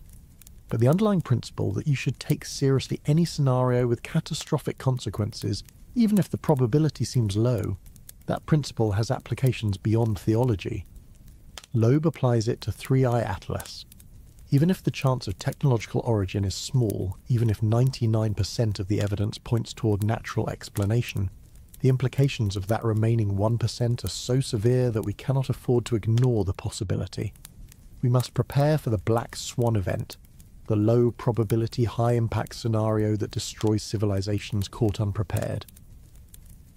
There's no protocol for this, no emergency response plan for discovering active alien technology in your solar system. NASA has procedures for asteroid deflection, plans for how to respond if we detect an impact threat years in advance. Those plans assume physics we understand, objects following predictable trajectories, challenges we can model and prepare for. They don't assume intelligence. They don't assume an object that might maneuver, might deploy assets, might have intentions we cannot predict. The entire framework of planetary defense is built around natural threats, rocks tumbling through space according to gravitational laws. 3I-ATLAS breaks that framework, not because it's definitely artificial, but because we cannot definitively rule out that possibility, and uncertainty about intentions is far more dangerous than certainty about random celestial mechanics. Loeb wrote a white paper to the United Nations, submitted it in late September 2025, shortly before the Mars flyby. The document proposes establishing an international committee tasked with monitoring and analysing interstellar objects for potential technological signatures, a coordinated effort to assess anomalies, share data across national boundaries, develop response protocols for scenarios we hope never occur.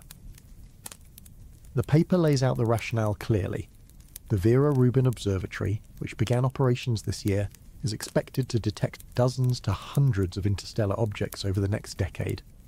3I-ATLAS is just the beginning. More will come, some will be rocks, some will be comets.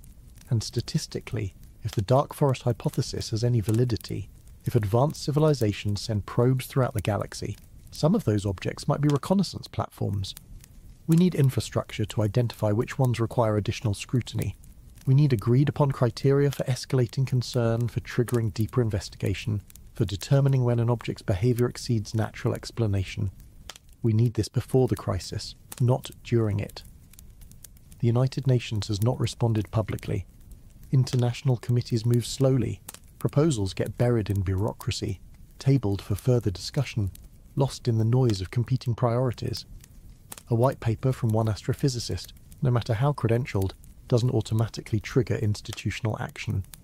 But the absence of response creates its own kind of vulnerability. Right now, if 3I-ATLAS were to demonstrate unambiguous technological behaviour, if it were to transmit signals or manoeuvre toward Earth or deploy visible probes, there's no coordinated mechanism for deciding what to do next. Individual nations would respond according to their own interests, their own threat assessments, their own capabilities. That fragmentation could be catastrophic. Military responses without diplomatic coordination, competing narratives about what the object is and what it wants, panic-driven decisions based on incomplete information. The scenarios that keep people awake at night aren't the ones where we respond perfectly to a clear threat. They're the ones where confusion and miscommunication turn manageable situations into disasters. The dark forest hypothesis provides one framework for thinking about this. The name comes from a science fiction novel by Liu Cixin, but the concept is older. If the universe contains many civilizations, and if resources are finite, and if you cannot know the intentions of others until it's too late to defend yourself, then the optimal strategy is silence and preemptive elimination of potential threats. Civilizations that announce their presence get destroyed. Civilizations that survive are the ones that stay hidden, that strike first when they encounter others, that never take chances with unknown intelligences. The galaxy becomes a dark forest where every civilization is a hunter, and every sound in the darkness might be another hunter preparing to shoot. Under this framework, 3I-ATLAS arriving in our solar system is not a friendly visit. It's reconnaissance preceding elimination. The object is gathering data about our capabilities, our defences, our technological level. When it has what it needs, when it determines whether we pose a future threat, it or others like it will act. If you believe the dark forest hypothesis, Pascal's wager becomes even more stark. The downside of ignoring potential alien technology isn't just missed opportunity for contact, it's extinction. You don't get to retry when you're dead. But the dark forest is just one possibility among many. Other frameworks exist. Perhaps advanced civilizations are benevolent, interested in helping younger species develop. Perhaps they're indifferent, pursuing their own goals without caring about primitive cultures like ours. Perhaps they're scientific, studying us the way we study ant colonies with curiosity but no moral weight. We don't know. We have zero examples of alien civilizations to draw from. All our frameworks are speculation, thought experiments, extrapolations from human behaviour that might not apply to minds shaped by completely different evolutionary pressures. That uncertainty is what makes response planning so difficult. You can't defend against unknown threats. You can't negotiate with intentions you cannot predict. You can't prepare for scenarios when the scenario space is effectively infinite. So what can we do? Loeb's answer is twofold. First, collect data. Observe 3I-ATLAS as thoroughly as possible. Watch for any behaviour that definitively excludes natural explanation. If it manoeuvres, if it transmits, if it deploys anything, document it immediately. Evidence removes uncertainty. Second, build redundancy into observation systems. Don't rely on a few large telescopes that might be offline when something important happens. Distribute the capability. The Galileo project's approach, multiple small observatories continuously monitoring the entire sky, creates resilience. If something anomalous occurs, multiple independent systems capture it. The data can't be suppressed or dismissed as equipment malfunction. Loeb also advocates for transparency. Whatever we discover, share it openly. Don't classify the information. Don't restrict access. Don't let governments monopolize knowledge about potential alien technology. The more people who have the data, the harder it becomes to control the narrative, the more likely someone notices patterns that official channels miss. This position is controversial. Intelligence and defense communities prefer control. They want time to assess threats before public awareness causes panic. They want operational security, the ability to plan responses without broadcasting intentions. Transparency sounds noble, but it complicates strategy. But Loeb argues that secrecy creates worse problems. If governments hide evidence of alien technology, if only classified channels have access to the data, then public trust collapses when the truth inevitably leaks. And it always leaks. Secrets of this magnitude cannot be contained indefinitely. Someone talks, someone shares, and when they do, the revelation is worse because it confirms every conspiracy theory about government deception. Better to face the truth collectively, to process the implications together, than to pretend we can manage the knowledge on behalf of populations kept ignorant. Adults can handle difficult realities. What they cannot handle is discovering they've been lied to about the most important question humanity has ever confronted. Are we alone? If 3I-ATLAS is natural, if it's just an unusually interesting comet, then none of this matters. The protocols don't get implemented. The committee doesn't form. We file away the experience as a reminder that nature produces surprises, and we move on. But if there's even a small chance that we're wrong, if the anomalies point towards something we're not ready to acknowledge, then Pascal's wager applies. The cost of preparation, of taking the possibility seriously, of building infrastructure to detect and respond to alien technology, that cost is finite. The cost of ignoring the threat and being wrong is extinction. When you frame it that way, when you acknowledge that we're gambling with civilizational survival, the math becomes simple. You prepare for the worst even while hoping for the best. You build the systems that might save you even if you never need them. You take the long shot seriously because the downside of dismissing it is permanent. 3I-ATLAS is either a comet or it's something else. By late December we'll have better data.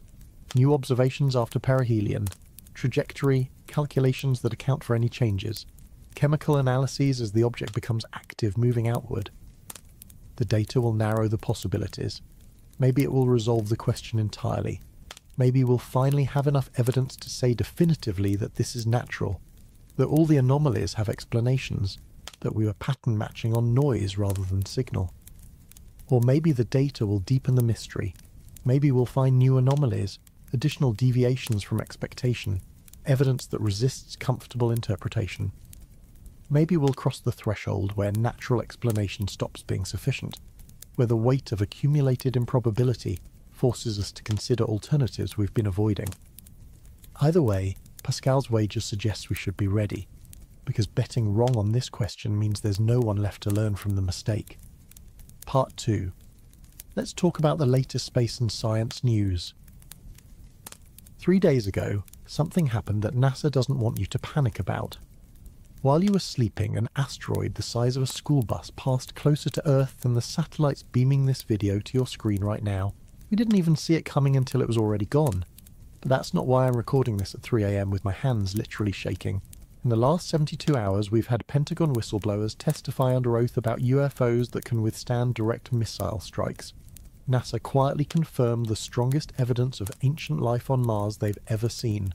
And multiple astronomers are now openly discussing why alien civilizations might be intentionally hiding from us in what they call a dark forest, where revealing yourself means instant annihilation. And here's what should terrify you. All of this is happening while China and NASA are in a desperate race to claim the moon's most valuable real estate, because whoever gets there first might control humanity's future in space forever.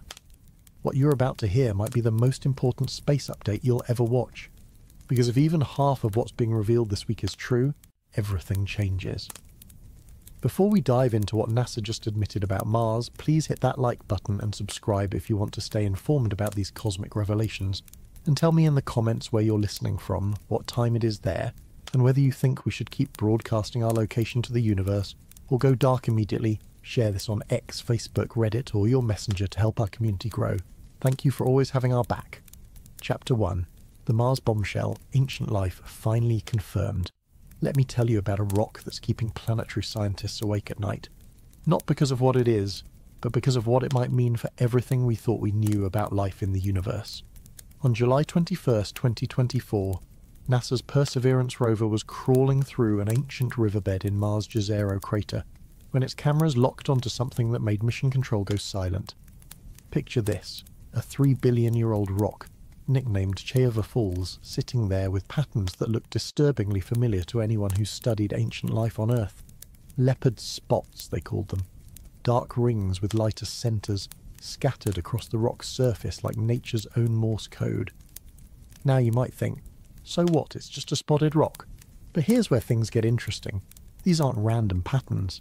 When Perseverance aimed its pixel instrument at those spots, the data that came back was, well, let's just say it made some very serious scientists start reconsidering their retirement plans. The dark rims of these leopard spots were rich in iron phosphate, specifically a mineral called vivianite.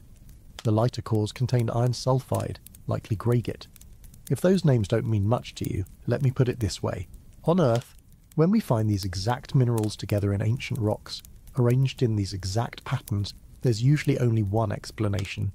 Microbes. Ancient bacteria that once lived, breathed and died in that mud, leaving behind these chemical signatures like tiny tombstones marking their existence. Think about that for a moment. We might be looking at evidence of creatures that lived on another planet before life on Earth had even figured out how to build a proper cell membrane. The Bright Angel Formation where this rock was found tells a story that reads like a murder mystery written in stone.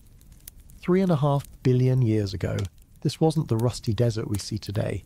It was a lake, possibly warm, definitely wet, with water flowing in from river channels that carved their way through the crater walls. The sediments that settled at the bottom of that lake became the mudstone we're examining today, and trapped within that mudstone, organic carbon, sulfur, phosphorus, all the ingredients you'd need for a microbial dinner party. But here's where NASA's announcement gets really interesting, and why they spent over a year having it peer-reviewed before going public. The arrangement of these minerals suggests something called redox reactions, chemical processes where electrons get passed around like currency in a microscopic economy. On Earth, these reactions are often driven by life. Microbes use them to generate energy like tiny biological batteries powering themselves on chemical gradients. The specific combination found in Cheova Falls, oxidized iron here, reduced sulfur there, organic matter serving as the middleman, it's exactly what we'd expect if ancient Martian microbes were conducting their own version of cellular respiration. Joel Hurwitz from Stony Brook University, the lead author of the study that just got published in Nature, put it brilliantly. He said they're seeing evidence of chemical reactions that on Earth are typically mediated by biology. Not definitely biology, mind you, but typically. That word, typically, is doing a lot of heavy lifting here, because it represents both the excitement and the frustration of this discovery. We can't prove these patterns were made by life. Not yet.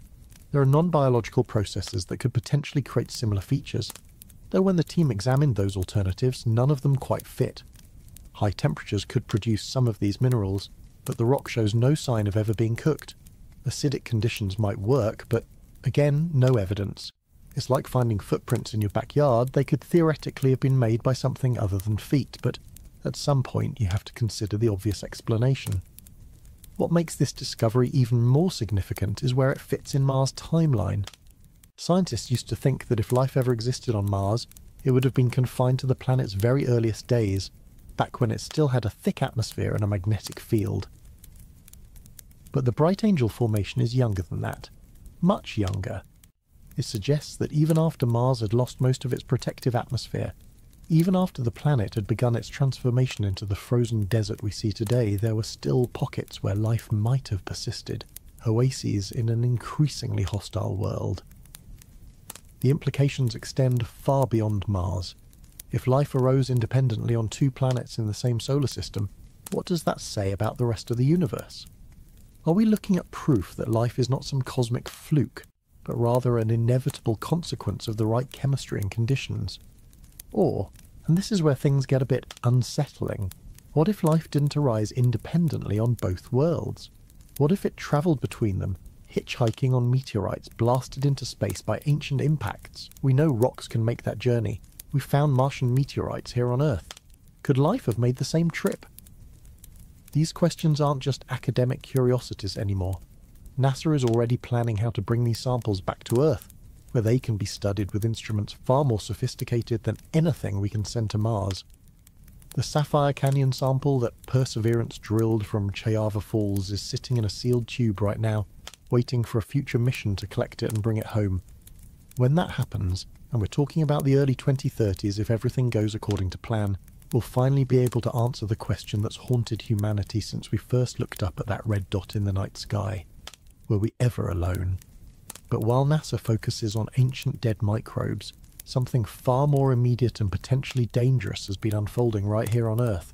Pentagon whistleblowers are coming forward with claims that make the Mars discovery look like child's play, because according to their testimony, we're not just dealing with ancient fossils. We're dealing with technology that shouldn't exist, objects that defy our understanding of physics, and a government cover-up that goes deeper than anyone imagined. The veil of secrecy is finally starting to lift, and what's underneath is going to change everything you thought you knew about our place in the universe. Chapter 2. UFO Disclosure Crisis. Pentagon Whistleblowers Strike Back. Picture this scene. September 9th, 2025. Inside a packed congressional hearing room, military veterans with decades of combined service are raising their right hands to swear an oath. They're about to testify about something that could end their careers, destroy their reputations, and potentially put them in legal jeopardy. But they're doing it anyway, because what they've seen, what they know, is too important to keep hidden any longer. The first witness to speak was Dylan Borland, an Air Force veteran who worked at Langley Air Force Base in Virginia. His voice was steady, but you could hear the weight of what he was about to say. In December 2023, he witnessed something that the Pentagon desperately wanted to keep quiet. Multiple unidentified aerial phenomena, what we used to call UFOs before the government rebranded them, hovering over one of America's most secure military installations. Not for minutes, but for weeks. These weren't distant lights or fuzzy radar blips. These were clearly defined objects, defying everything we know about aerodynamics, hovering in restricted airspace like they owned the place. But here's where Borland's testimony took a turn that made everyone in that hearing room lean forward. When he reported these sightings through official channels, when he did exactly what military protocol demanded, he was met with something worse than skepticism. He was blacklisted. His security clearance was threatened. Job opportunities at federal intelligence agencies suddenly evaporated. The message was clear: keep your mouth shut or we'll destroy your life. Think about that for a moment. A decorated military veteran sees potential threats to national security, reports them through proper channels, and instead of being thanked, he's punished. What does that tell you about what's really going on here? Either our government is spectacularly incompetent at handling genuine security threats, or they know exactly what these objects are and they're terrified of that information becoming public. Then Representative Eric Burleson from Missouri did something that nobody expected. He played a video, not some grainy, ambiguous footage that could be anything from a weather balloon to a bird. This was military-grade footage from an MQ-9 Reaper drone operating off the coast of Yemen in October 2024. The room went silent as they watched an orb, perfectly spherical, moving at impossible speeds across the screen. Then came the moment that defied explanation. The Reaper fired a Hellfire missile at the object. Direct hit. The explosion filled the screen, and when the smoke cleared, the orb was still there, completely unaffected, continuing on its path like nothing had happened. Let that sink in. Hellfire missile designed to destroy tanks and bunkers had zero effect on this thing. The same weapon that's been the backbone of American military superiority for decades might as well have been a water balloon. Burleson's question to the panel was simple but devastating. Why are we being blocked from this information? What else has been hidden from Congress, from the American people, from the world? The Pentagon's All-Domain Anomaly Resolution Office, or AARO, the organisation supposedly created to investigate these phenomena with transparency and scientific rigour, was revealed to be anything but. Witness after witness described how AARO dismisses cases without proper investigation, ignores compelling evidence, and seems more interested in debunking than discovering. Jeffrey Nucitelli, another Air Force veteran on the panel, described AARO's approach as using science to come up with answers that fit their predetermined conclusions, rather than following the evidence wherever it leads. But the real bombshell came when journalist George Knapp took the microphone. Knapp has been investigating UAPs for over 3 decades, and he dropped a piece of information that sent shockwaves through the defense community. According to multiple sources, there's a secret Pentagon program called Immaculate Constellation. The name alone should give you chills. This isn't some routine classification. This is a special access program so secret that most members of Congress don't even know it exists. And what is Immaculate Constellation allegedly doing? Collecting and analysing UAP encounters that are too sensitive, too paradigm-shattering to be handled through normal channels. The Pentagon's response was swift and predictable. They claimed no knowledge of any program by that name. But here's the thing about classified programs. They're designed to be deniable. That's the whole point. The people denying it might not even know it exists. Or worse, they know exactly what it is and they're lying to your face, confident that the classification system will protect them from ever being held accountable. What makes this testimony particularly compelling is the caliber of the witnesses. These aren't conspiracy theorists broadcasting from their basements. We're talking about senior military personnel, people with top-secret clearances, individuals who've dedicated their lives to serving and protecting this country. When they risk everything to come forward, when they subject themselves to potential prosecution under the Espionage Act just to tell the truth, maybe we should listen. The proposed UAP Whistleblower Protection Act, introduced by Representatives Tim Burchett and Anna Paulina Luna, represents a critical turning point. For the first time, there would be legal protections for people coming forward with information about these programs. Think about what that implies. Congress feels the need to create special legislation just to protect people who want to tell the truth about what they've seen in our skies. That's not normal. That's not how a transparent democracy is supposed to function. Senior Chief Petty Officer Alexandra Wiggins of the Navy provided perhaps the most chilling testimony of all. He described encounters with objects that demonstrated capabilities we can't even theoretically explain. Instantaneous acceleration from hover to hypersonic speeds. Right-angle turns at velocities that should tear any known material apart.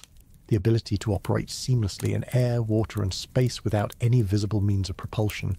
These aren't just advanced aircraft. These are technologies that seem to operate on entirely different principles of physics. The implications are staggering. If these are foreign adversaries, then America has already lost technological superiority, and we just don't know it yet. If there's some secret American program, then we're dealing with a breakaway civilization within our own government, operating with technology decades or centuries ahead of what the public knows about.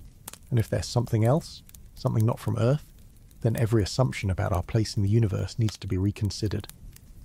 Joe Spielberger from the Project on Government Oversight made a crucial point during his testimony. This isn't just about UFOs. This is about government accountability, constitutional oversight, and the basic principle that in a democracy the people have a right to know what their government is doing. When you have programs so secret that even Congress can't access them, when you have military personnel being threatened for reporting potential security threats, when you have evidence being systematically hidden or destroyed, you don't have a democracy anymore. You have something else entirely. The pattern is becoming impossible to ignore. Witness after witness, incident after incident, The evidence keeps piling up, and it's not just American military personnel. Similar testimonies are coming from Canada, Brazil, Japan, France. Either we're dealing with a massive coordinated delusion affecting trained observers across the globe, or something genuinely extraordinary is happening in our skies. But while Congress fights for disclosure, and whistleblowers risk everything to reveal the truth, a darker possibility lurks in the shadows of scientific theory. What if the reason for all this secrecy isn't to hide the existence of aliens, but to hide the reason why they're staying hidden from us? What if Earth has already been detected by civilizations that view our emergence into space, not as a welcome development, but as a threat to be eliminated? The universe might be far more dangerous than we ever imagined, and we might have already made a fatal mistake. Chapter 3. The Dark Forest Warning. Why Aliens Might Be Hiding. Imagine you're walking through a pitch-black forest at night. You can't see more than a few feet in any direction.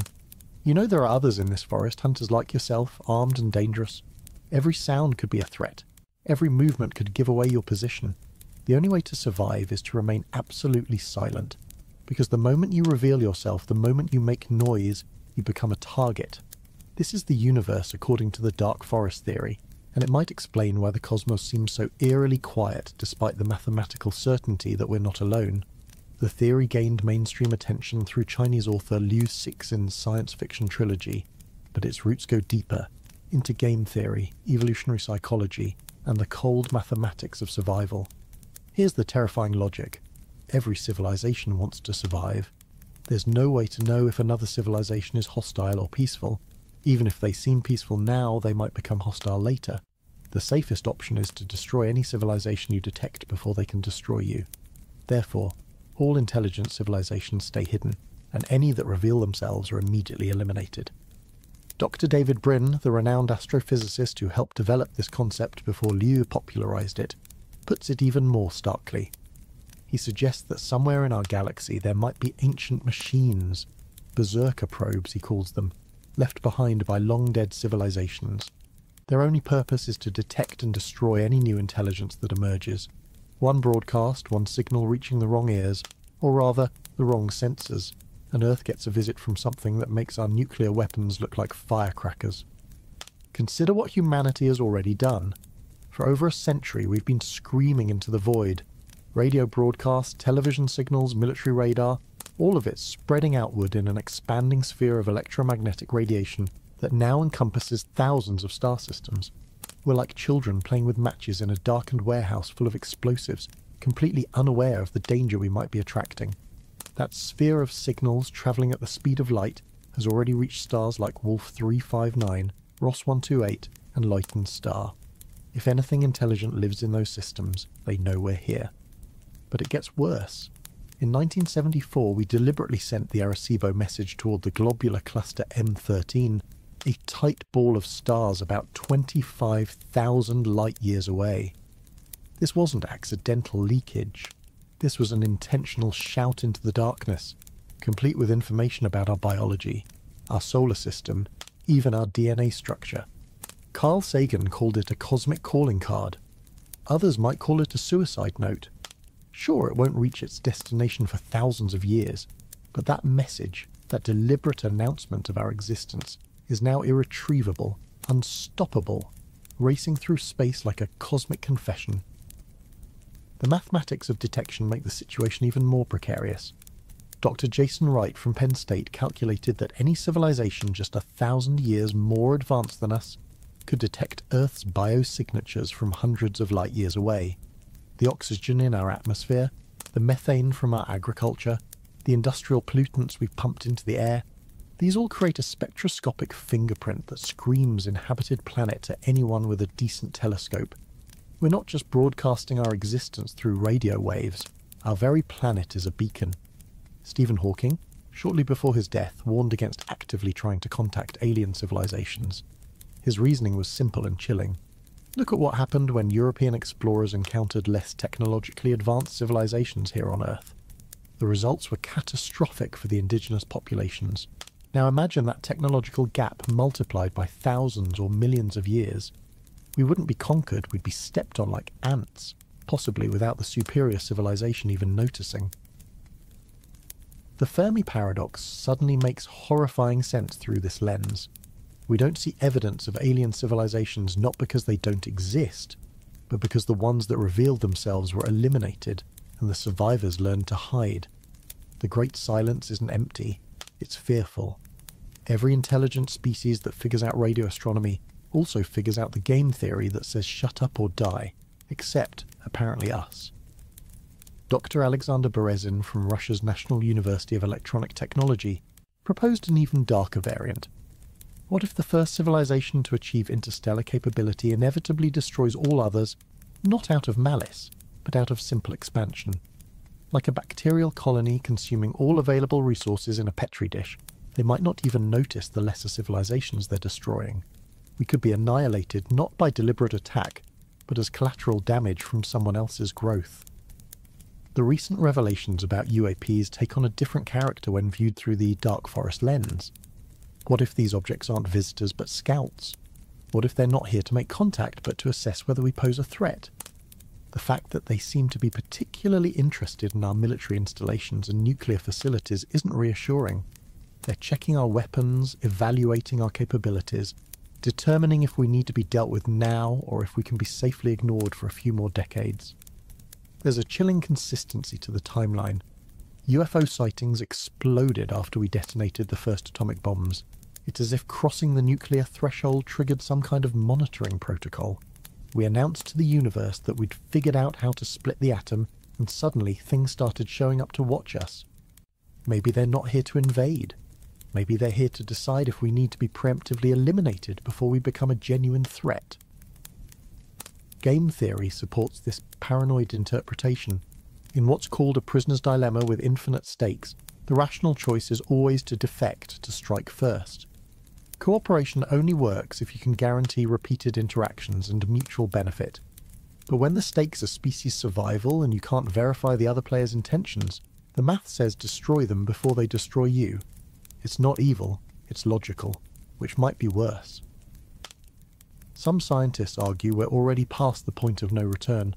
Dr. Eugene Thacker calls it cosmic pessimism, the recognition that we've already revealed ourselves, and now we just wait to see if anything responds. Every year that passes without contact could mean we're alone, or it could mean something is already on its way, travelling at some fraction of light speed, arriving in decades or centuries with capabilities we can't imagine and intentions we dare not contemplate. The dark forest theory also explains why SETI has found nothing despite decades of searching. We're looking for signals, for civilizations broadcasting their presence. But if the theory is correct, anyone smart enough to develop radio is also smart enough to immediately stop using it once they realize the implications. We're searching for the cosmic equivalent of dead civilizations, the ones that didn't figure out the game in time. But there's one group that claims to know exactly why the silence is about to break, why the dark forest might soon be burning with the light of open warfare. According to their interpretation of recent events, Earth and the Moon are about to become the battlefield for competing civilizations, and the race between NASA and China isn't about national pride or scientific achievement. It's about claiming strategic high ground before the real conflict begins. Chapter 4. The Moon Race Heats Up. China versus NASA's Secret Agendas. Sean Duffy, NASA's acting administrator, stood before a room full of space agency employees last week, his face flushed with barely contained anger. "I'll be damned if that is the story that we write," he said, his voice carrying across the silent auditorium. "We are going to beat the Chinese to the moon. We are going to do it safely, fast, and right." This wasn't just another pep talk. This was a declaration of war, a space war that most people don't even realize is already being fought. The stakes couldn't be higher. Whoever plants their flag at the lunar South Pole first doesn't just win a symbolic victory. They potentially control access to billions of tons of water ice, the key to everything from drinking water to rocket fuel. They establish the communication standards that everyone else will have to follow. They write the rules for lunar traffic management, resource extraction, and territorial claims. In essence, they become the gatekeeper of humanity's expansion into the solar system. Former NASA Administrator Jim Bridenstine dropped a bombshell during recent Senate testimony that should have made headlines worldwide, but was somehow buried in the news cycle. He stated it's highly unlikely the United States will return humans to the moon before China plants their flag on lunar soil. Think about that. The nation that won the first space race that put 12 men on the moon is about to lose the second space race to a country that didn't even have a space program 50 years ago. The problem, according to Bridenstine, isn't technology or funding, it's architecture. NASA chose SpaceX's Starship as their lunar lander, a vehicle that requires an unknown number of refueling launches just to get to the moon. Nobody has ever attempted orbital refueling at this scale. It's like planning to cross the Atlantic by building your airplane in mid-air. Meanwhile, China is using proven technology, incremental advances, steady progress. They're not trying to revolutionize space travel, they're trying to win. But there's something else going on here, something that neither NASA nor China is talking about publicly. The urgency of this race doesn't match the stated goals of scientific research and national prestige. Both superpowers are pouring resources into lunar programs at a pace that suggests they know something we don't. Or rather, they know something they're not telling us. Consider the specific locations they're targeting. The lunar South Pole isn't just valuable for its water ice, it contains peaks of eternal light, mountain tops that receive nearly constant sunlight, perfect for solar power generation. But more importantly, these locations offer something else: unobstructed views of deep space and protective terrain for defensive positions. Military strategists call them key terrain, the high ground that controls everything around it. Whoever holds these positions could theoretically deny access to anyone else. China's Chang'e program has been methodically mapping the far side of the moon for years. Their rovers have discovered structures 1,000 feet below the surface, vast cave systems that could serve as natural shelters from radiation and micrometeorite impacts. But these caves could serve another purpose. They could hide installations, equipment, or activities that Earth-based telescopes could never detect. The far side of the moon is the only place in the Earth-Moon system completely shielded from our planet's radio emissions. It's the perfect location for listening to deep space, or for conducting operations you don't want anyone to know about. The International Lunar Research Station that China is building with Russia and 17 other partners isn't just a scientific outpost. The plans include military communication satellites, defensive systems, and what they euphemistically call situational awareness capabilities. In other words, the ability to monitor and potentially interfere with anyone else's lunar operations. They're not building a research station, they're building a fortress. NASA's Artemis base. Camp sounds civilian and scientific, but look closer at the partners involved. The Department of Defense, the National Reconnaissance Office, the Space Force. These aren't organizations interested in collecting moon rocks. They're interested in maintaining American superiority in what they internally call the ultimate high ground. Leaked documents suggest the base will include capabilities for monitoring cislunar space, the area between Earth and the Moon that's becoming increasingly important for both commercial and military operations. The timeline is everything. China has announced they will land taikonauts on the Moon by 2030. NASA keeps pushing back their dates, currently targeting no earlier than 2027 for Artemis 3. But here's what's really interesting. Both programs suddenly accelerated after 2019, the same year that multiple governments privately briefed their space agencies about something discovered on the lunar surface. The briefings remain classified, but the budget allocations that followed tell their own story. Billions of dollars, approved without the usual congressional fighting for rapid lunar development. LunarNet, NASA's proposed lunar internet, isn't just about helping astronauts send emails home. It's a positioning and navigation system that would give American forces precise location data for any operations on or around the Moon. China's alternative system, anchored by their Keqiao relay satellites, would serve the same purpose. Whoever controls lunar GPS controls movement on the Moon. It's like owning all the maps in a new world. The resource extraction agreements being negotiated right now will determine who gets rich and who gets left behind. Helium-3, rare earth elements, platinum group metals. The Moon contains resources worth quintillions of dollars. But more importantly, it contains the resources needed to build infrastructure in space, without the enormous cost of launching everything from Earth. The first nation to establish processing facilities on the Moon could have an insurmountable advantage in colonizing the solar system. There's another factor that nobody wants to discuss publicly. The moon is the perfect platform for weapons that could hold Earth hostage. A mass driver on the moon could launch projectiles at Earth with devastating force. Lasers based on the moon could target satellites, spacecraft, even ground installations, without atmospheric interference. The Outer Space Treaty supposedly bans weapons on the moon, but treaties are only as strong as the willingness to enforce them, and who's going to enforce anything against whoever controls the high ground? Former NASA scientist Dr. David Livingston calculated that whoever establishes the first permanent base on the moon could potentially claim de facto sovereignty over large areas simply by being there. Possession is 9/10 of the law on Earth, and in space it might be 10/10. The Antarctic model of international cooperation sounds nice, but Antarctica doesn't have resources worth fighting over. The moon does. The Chinese mission profiles include something called in situ resource utilization from day one. They're not planning to visit the moon, they're planning to live off the land immediately. Their first crews will begin processing lunar regolith into building materials, extracting water, producing fuel. NASA's plans are more ambitious but less practical, requiring multiple missions before establishing any real infrastructure. It's the difference between showing up with a tent and showing up with a factory. But perhaps the most unsettling aspect of this race is what both sides are looking for in those permanently shadowed craters. Officially they're after water ice, but multiple sources within both programs have hinted at something else, something detected by orbital reconnaissance that doesn't match any known geological formation, something that might explain why establishing a permanent presence on the moon has suddenly become a matter of national security rather than scientific exploration.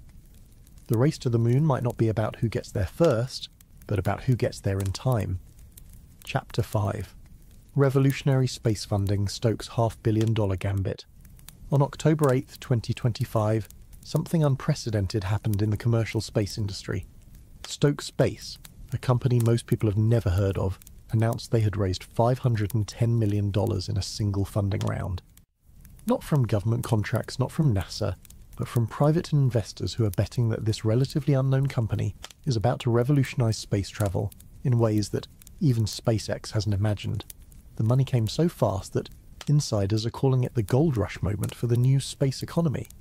Thomas Tull, chairman of the US Innovative Technology Fund, who led the investment, made a statement that should send chills down the spine of every established aerospace company. Launch capacity is now a defining factor in the US ability to compete and lead in the space economy. Notice he didn't say scientific advancement or exploration. He said compete and lead. This is the language of economic warfare, and the battlefield is space. Stoke Space isn't just building another rocket. They're building Nova, a completely reusable launch vehicle where both stages return to Earth and can be refueled and relaunched within hours. Not days, not weeks, hours. Imagine what that means. While SpaceX is revolutionizing space with their partially reusable Falcon 9 and ambitious Starship, Stoke is quietly developing technology that could make even those advances look antiquated. The upper stage doesn't just come back, it comes back with a heat shield that doubles as the engine nozzle. It's engineering that sounds impossible until you see their test footage. The company's CEO, Andy Lapser, revealed something during the funding announcement that most media outlets missed. He mentioned their substantial manifest of contracted commercial launches. Companies that have never shown interest in space are suddenly booking flights on a rocket that hasn't even flown yet. Amazon, Google, several pharmaceutical companies and at least 3 major banks have all reportedly secured launch slots. Why would banks need rockets? What are pharmaceutical companies planning to do in orbit that they're willing to pay hundreds of millions before the technology is even proven? Here's where the story gets interesting. Stoke's headquarters in Kent, Washington is just minutes away from Blue Origin's facilities. Their test site in Moses Lake is positioned perfectly between SpaceX's operations and Blue Origin's West Texas launch site. They've hired engineers from both companies, people who left secure positions at the biggest names in space to join what was, until recently, a startup nobody was talking about. These aren't job hoppers. These are industry veterans who saw something at Stoke that made them walk away from guaranteed success. The technology they're developing reads like science fiction. Their Zenith engine uses full-flow staged combustion, the same highly efficient but incredibly complex system that SpaceX uses in their Raptor engine. Only two organisations on Earth have successfully tested this technology, SpaceX and Stoke. But Stoke's engine does something Raptor doesn't. It's designed to throttle down to 5% of its maximum thrust. That's like having a Formula One engine that can also idle in traffic. The control this offers for landing and manoeuvring is unprecedented. But it's the upper stage that's truly revolutionary. Using liquid hydrogen instead of methane or kerosene gives them 30% better efficiency and 5 times better cooling capacity. The engine nozzle itself becomes an actively cooled heat shield during re-entry, eliminating the need for separate thermal protection systems. It's elegant, it's simple, and if it works, it changes everything about how we think about spacecraft design. Their prototype has already survived multiple thermal cycle tests that simulate the heat of re-entry, something that took SpaceX years to achieve with Starship. The Space Force awarded Stoke a national security space launch contract in March 2025, before the rocket has even been built.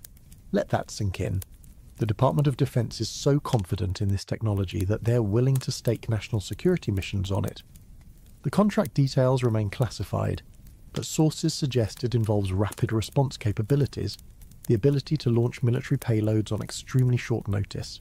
We're talking about going from notification to orbit in less than 24 hours. The money behind Stoke tells its own story. Breakthrough Energy, Bill Gates' investment fund focused on climate and energy, doesn't typically invest in space companies. Neither does Toyota Ventures or several of the other backers. These are organisations that invest in transformative technologies with applications beyond their obvious use. What does a space launch company offer that interests climate change researchers and automobile manufacturers? The answer might lie in Stoke's barely mentioned secondary capabilities. Their launch complex at Cape Canaveral is being built at the historic Launch Complex 14, where John Glenn became the first American to orbit Earth. But the renovations include facilities that seem excessive for a simple launch pad. Underground storage for cryogenic fuels that could support dozens of launches without resupply, communication arrays that rival military installations, blast-resistant bunkers designed to specifications usually reserved for missile silos. They're not just building a launch pad, they're building infrastructure for something bigger. The financial model Stoke is pursuing breaks every rule of the launch industry. They're targeting a price point of less than $1 million per launch for small payloads. Not per kilogram, per launch. At that price, putting satellites in orbit becomes cheaper than building terrestrial cell towers. It transforms space from an exclusive domain of governments and billionaires into a commodity service anyone can access. Universities could launch experiments, small countries could have their own communication satellites, private citizens could send packages to the moon. Industry analysts have noticed something peculiar about Stoke's hiring patterns. Along with rocket engineers and aerospace specialists, they've been recruiting experts in fields that seem unrelated to space launch. Biotechnology researchers, quantum computing specialists, experts in extreme environment manufacturing. The job postings, quickly removed but cached by employment websites, mentioned experience with off-world production systems and closed-loop life support. These aren't requirements for a launch company, these are requirements for something else entirely. The timing of this funding is not coincidental. October 2025 marks exactly 2 years since certain classified briefings were given to major investment funds about opportunities in the space economy. The briefings, conducted by unnamed government agencies, reportedly outlined scenarios where access to space would become critical for economic survival within the next decade. Not success, survival. The smart money started moving immediately but quietly, investing in companies that could provide rapid, reliable access to orbit. Breakthrough. Energy's involvement suggests another angle entirely. Bill Gates has been obsessed with solving climate change through technology, but what if the solution isn't on Earth? Solar power satellites, atmospheric processors, carbon capture systems that operate above the atmosphere. These concepts have existed for decades, but were impossible due to launch costs. At Stoke's projected prices, they suddenly become economically viable. The entire energy economy could shift to space-based production within a generation. There's also the matter of Stoke's mysterious Building 3 at their Kent facility.